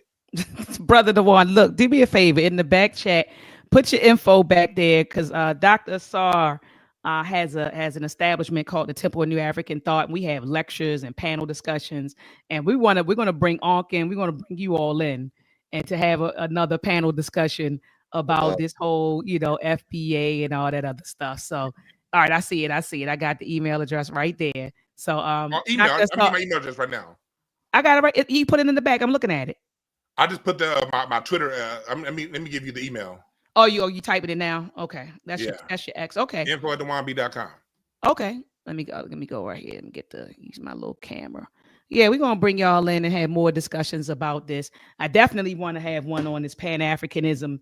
We'll pack the house with that one. Yeah, y'all making some claims. It ain't this, it ain't that, and so I would love that. I think that would be Dr. Asar. I'm lining up something at the temple. It works. It works. It works. All right, let's do it. Let's do it. New African thought, which is also a way of delineating. That's right. New African. New African thought. Brother what are your thoughts? Your closing words? Yeah, he's scamming like a motherfucker, yo. And he know he's scamming. Let me play the script right here, man. We about to close out. Yo, your clips don't match what you saying though. You gotta line your clips up with your speech, brother. We closing out, brother. My voice a little whatchamacallit. Now he closed out for 20 minutes though. I got it on the clock, and he's still talking. He's still running his mouth. You call me a scammer, you mad? Yeah, he ain't close out. He ain't close out for 20 minutes, brother. Go ahead. I got it on the thing. I can show it. He did not close out for 20 minutes. Warm milk. That helps. Gotta close out, y'all. We closing out. All right, here we go. You know what I'm saying? When you deal with like anthropology and all of that, they only talk about 3 races on the planet. You know what I'm saying? Like it's not like a whole bunch of different racial categories. You know what I'm saying? It's Africans, it's Asians, and it's Europeans. But they will use the term Negroid, Caucasoid, and Mongoloid. You know what I'm saying? And they're referring to the racial makeup, you know what I'm saying, of those different groups. And that's what he's using the term African to refer to, which is why he embraces the term. I just want to say that's my interpretation of, because I've heard him say that and break it down several times, the way he's coming from with that. So I just want to put that out there for people who might be confusing the two things. You know what I'm saying? But he does also convolute it a little bit when he starts talking about culture and different things. You know, he does say certain things that kind of mix that up as well. So it's open to however you want to interpret. So once again, Sincere don't know what the hell he's talking about. And he's in a conversation that requires you to understand that they actually said it was 5 races, but that was doing scientific racism. They don't even do that anymore. There's only one race, and that's the human race. Simple as that. If you can't understand a concept, how can you sit there and teach African Americans who they are? That means you really can't get to your history because you don't know how to use anthropology.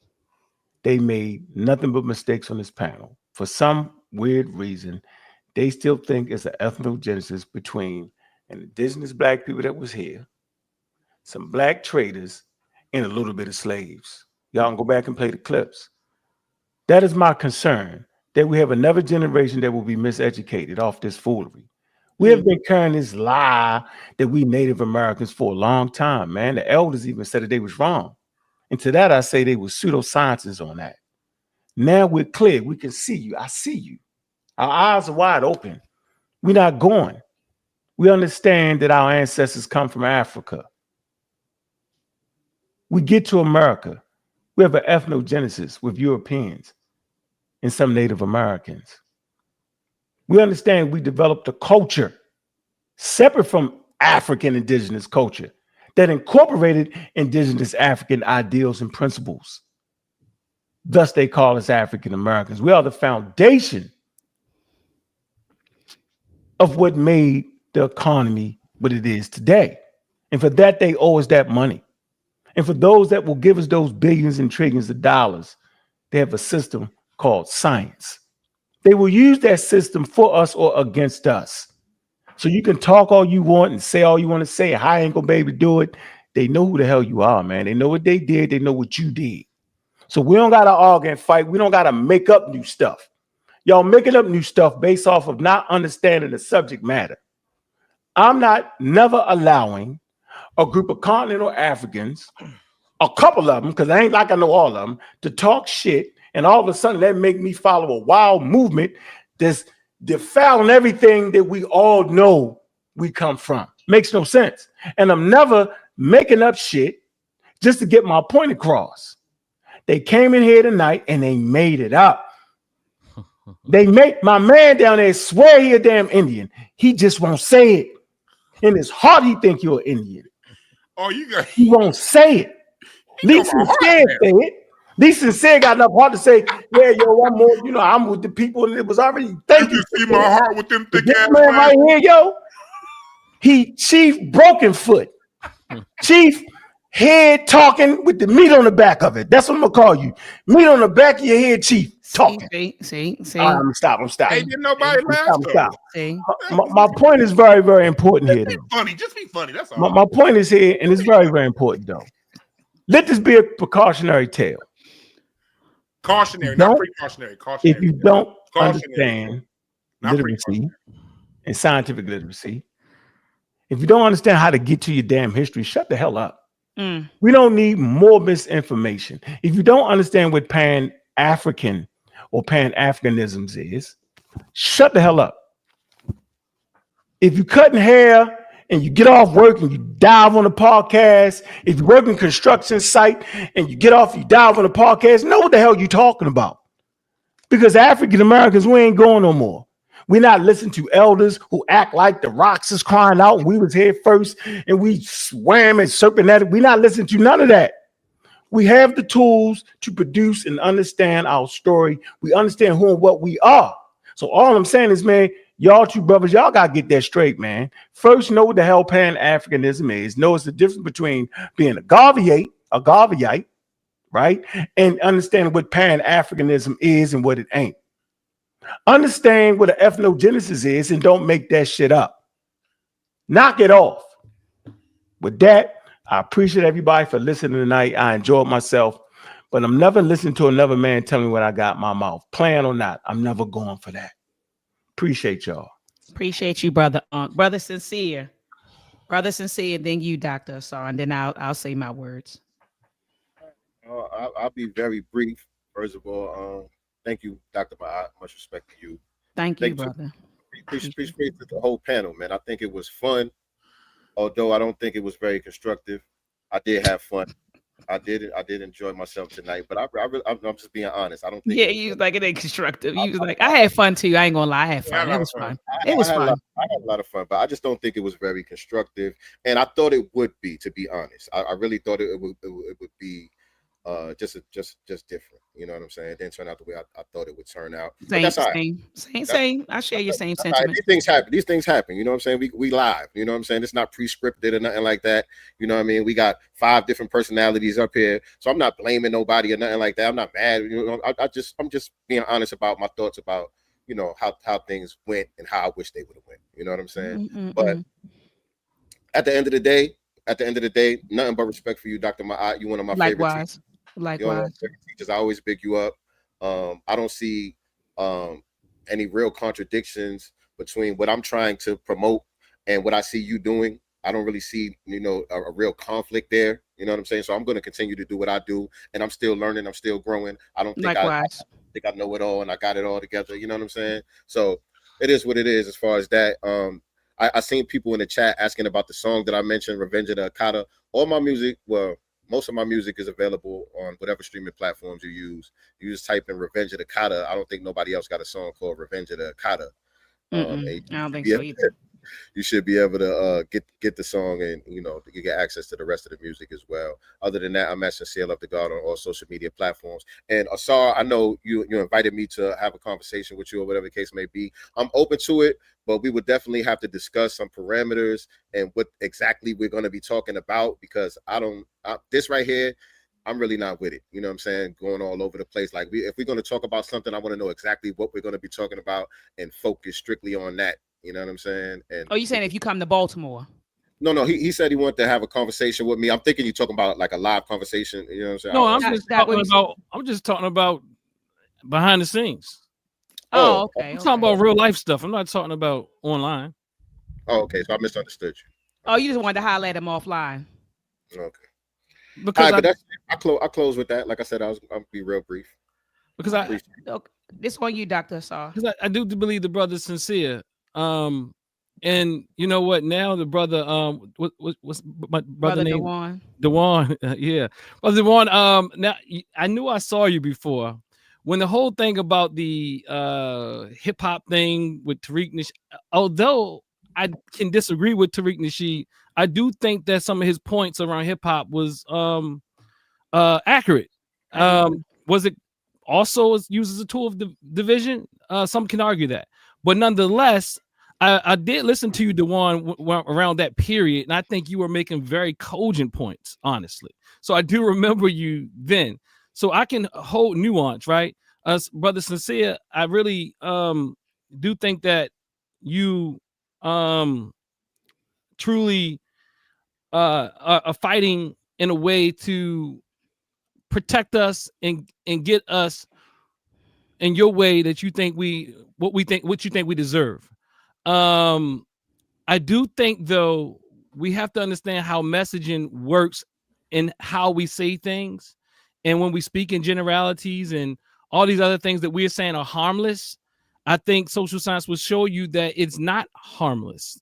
So we have to be more responsible with our messaging and the information we put out there. Yes. I think that the way that you all were speaking about Baba Small, and I'm not saying that you were trying to like, it did sound condescending, like y'all were giving him a lot. Well, he's kind of older, you know. Yeah, it's he's our old time now, you know, all that type of thing. And as if somehow, you know, my argument would be that even when he's wrong, I don't think anybody could really have he would, even though he would be a hard person to pin down with the amount of information that goes to those brain cells, you know, in a real sense, you know. But what I'm saying is, I do agree that a lot of our elders have put out misinformation, and not just misinformation, because in 20 years, we will be saying we put out misinformation. So I don't know if I automatically call it pseudoscience all the time, but some people who hold on to it and they continue to operate in that vein, yes, that's when it becomes pseudoscience. Yes, that's my point. Yeah, so somebody said Dripsy Tuesday. Say it again. I was reading the chat. Okay, so I want to do, Doc, I'm closing out. No one is speaking anecdotal. I think we have to be clear, and I think that we really have to practice discipline when we're talking about these things. There's no discipline going on.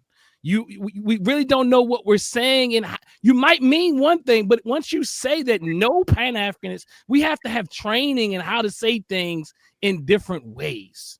And it's coming across too often, and you say, well, that's not what I meant. No, we have to be more clear. You have to be more clear, and you have to begin to depend on those who do this type of thing. I'm saying that people who are trained in these things, you need to depend and talk to your brothers and sisters who are actually academics in this sense, and really can be more clear and help polish the argument, refine the argument, and the thought leader. What I'm saying is not qualified. Whether or not we want to call the dear brother a qualified leader, I mean, a leader or not, he's at least a thought leader, right? So no one is telling you who you are. Anecdotally, you can identify how you want to. If you want to identify a certain way, Indian and all that, I am not going to debate you about who you are. I'm not talking about you, Brother Sincere. But overall, I am saying that you anecdotally, and us as a globe, as United States Africans or African Americans, that is something totally different. If you speak from your own positionality, then what happens is it's kind of like dilute. It's kind of making it's messing the picture up. So be careful with the generalizations. I'm against anything that is divide and conquers us within our group, intergroup, out group, whatever. I'm talking about black people, wherever you are. I think we have to be careful with that, because that is playing into what white supremacists or whatever you want to call it, the system, whatever you want to call it, wants us to do. It's enough of that going on with these gender wars. So this is no difference than the gender wars, the feminists in the manosphere and all that stuff. Don't fall for the trap. That is what I'm saying. I'm against the psychological warfare, the divide and conquer. Put more work into building the movement will be my suggestion. The FBA movement, and talking about its positions and where it will go, and stop acting like it is a lineage without an ideology. The reason why people want to say there's no leader, no ideology, because no one wants any accountability. And it is not a pure lineage. It is an ideology. There's nothing wrong with that. But stop beating up on our brothers and sisters. Not you, Sincere, because you're a different type. You are not the majority. You are an anomaly. My dear brother down here too, he's so complex. I can tell he's a bright brother. That's why him and Unc going back and forth. You know what I'm saying? Both of them are bright. I'm saying, like, the wit is real, right? The wit is real. He's one of those brothers. The brother at the bottom, Dewan, he's one of those brothers that say, well, see, Dewan, you are very complex in the way you look at things. So you don't really care. But we have to understand that the way you say things, most people don't look at the world as new. I'm sorry to say it, in the way that you see it. So we have to be more responsible with the messaging we put out. Blessings. Thanks, All Dr. right. Maya. Ain't no problem. I just want to say this, Salute to fellas. you, brother. Thank you. I'm not gonna. Yeah, no pushback to that.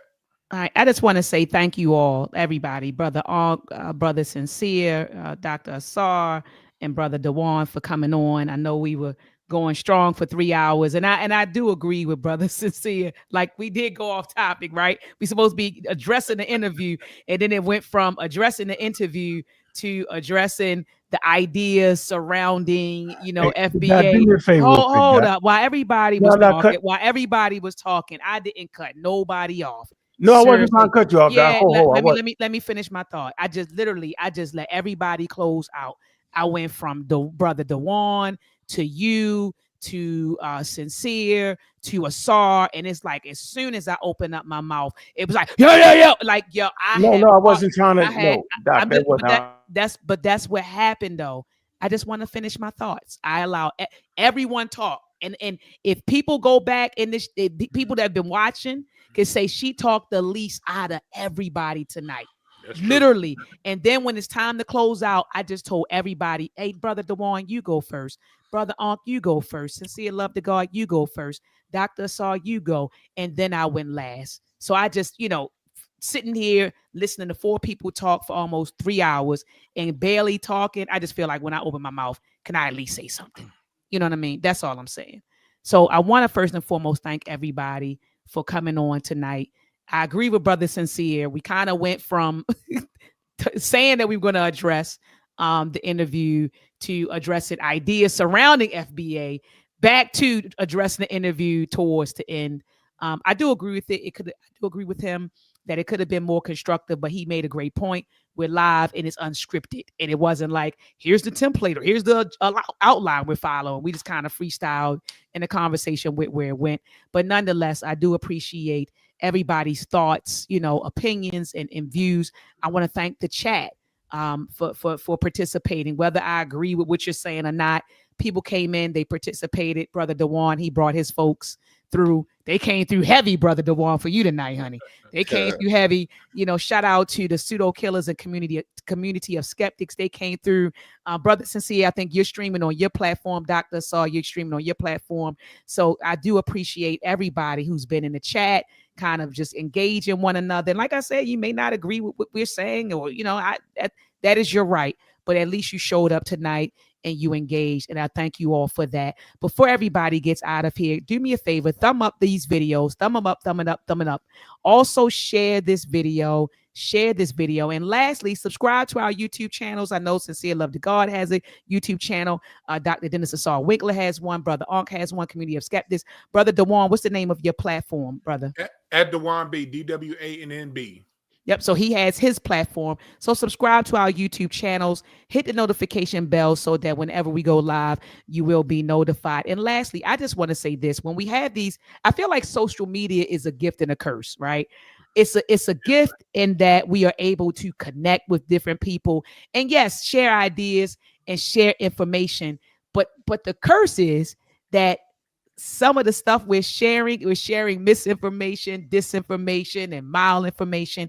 And so I just want to charge people who do have influence, right? Who do pick up this mic to do your due diligence before you start spewing, ideas and opinions. Do your due diligence, research, educate yourself. Because as Dr. Asar said, sometimes the messaging isn't accurate, and we want to make sure that when we grab these mics and when we spread ideas and concepts that we're being as accurate as possible. And so that's what I had to say. Anything else? I know Brother Ankh, you wanted to get in. No, I actually didn't want to get in. What was the two? I just wanted you to, while you was talking, I just wanted to share the map so we could see the genetic signatures. I did not want to talk, say nothing. I just want to show these brothers the article. I wanted everybody to see that while you was talking. That was it. I don't have nothing to say. All right, everybody finished. We all done, Brother Sincere? Dr. Ma'at, do you know the 2 races that I missed? I'm asking that seriously because I got that from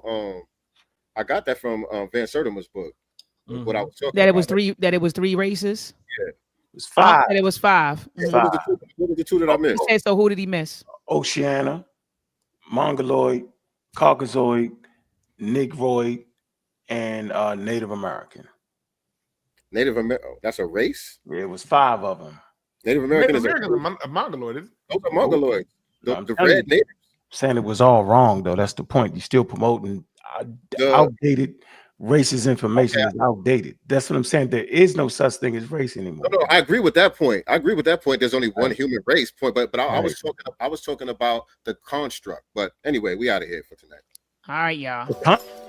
Parents, the future is moving fast, and too many of our youth are missing out on the coding, circuitry, and AI skills that will shape tomorrow's opportunities. And when STEM programs ignore Black history, our youth lose the cultural spark and legacy connection that gives them confidence, creativity, and power. We cannot afford that gap. That's why the UACI Virtual Winter STEM Camp is a must. From December 29th, 2025 through January 2nd, 2026, our youth will code, build microbit circuits, explore real AI tech, all while connecting STEM to the brilliance of their African heritage. Spots will go fast, so go right now to UACISTEMcamp.com and enroll your young geniuses today.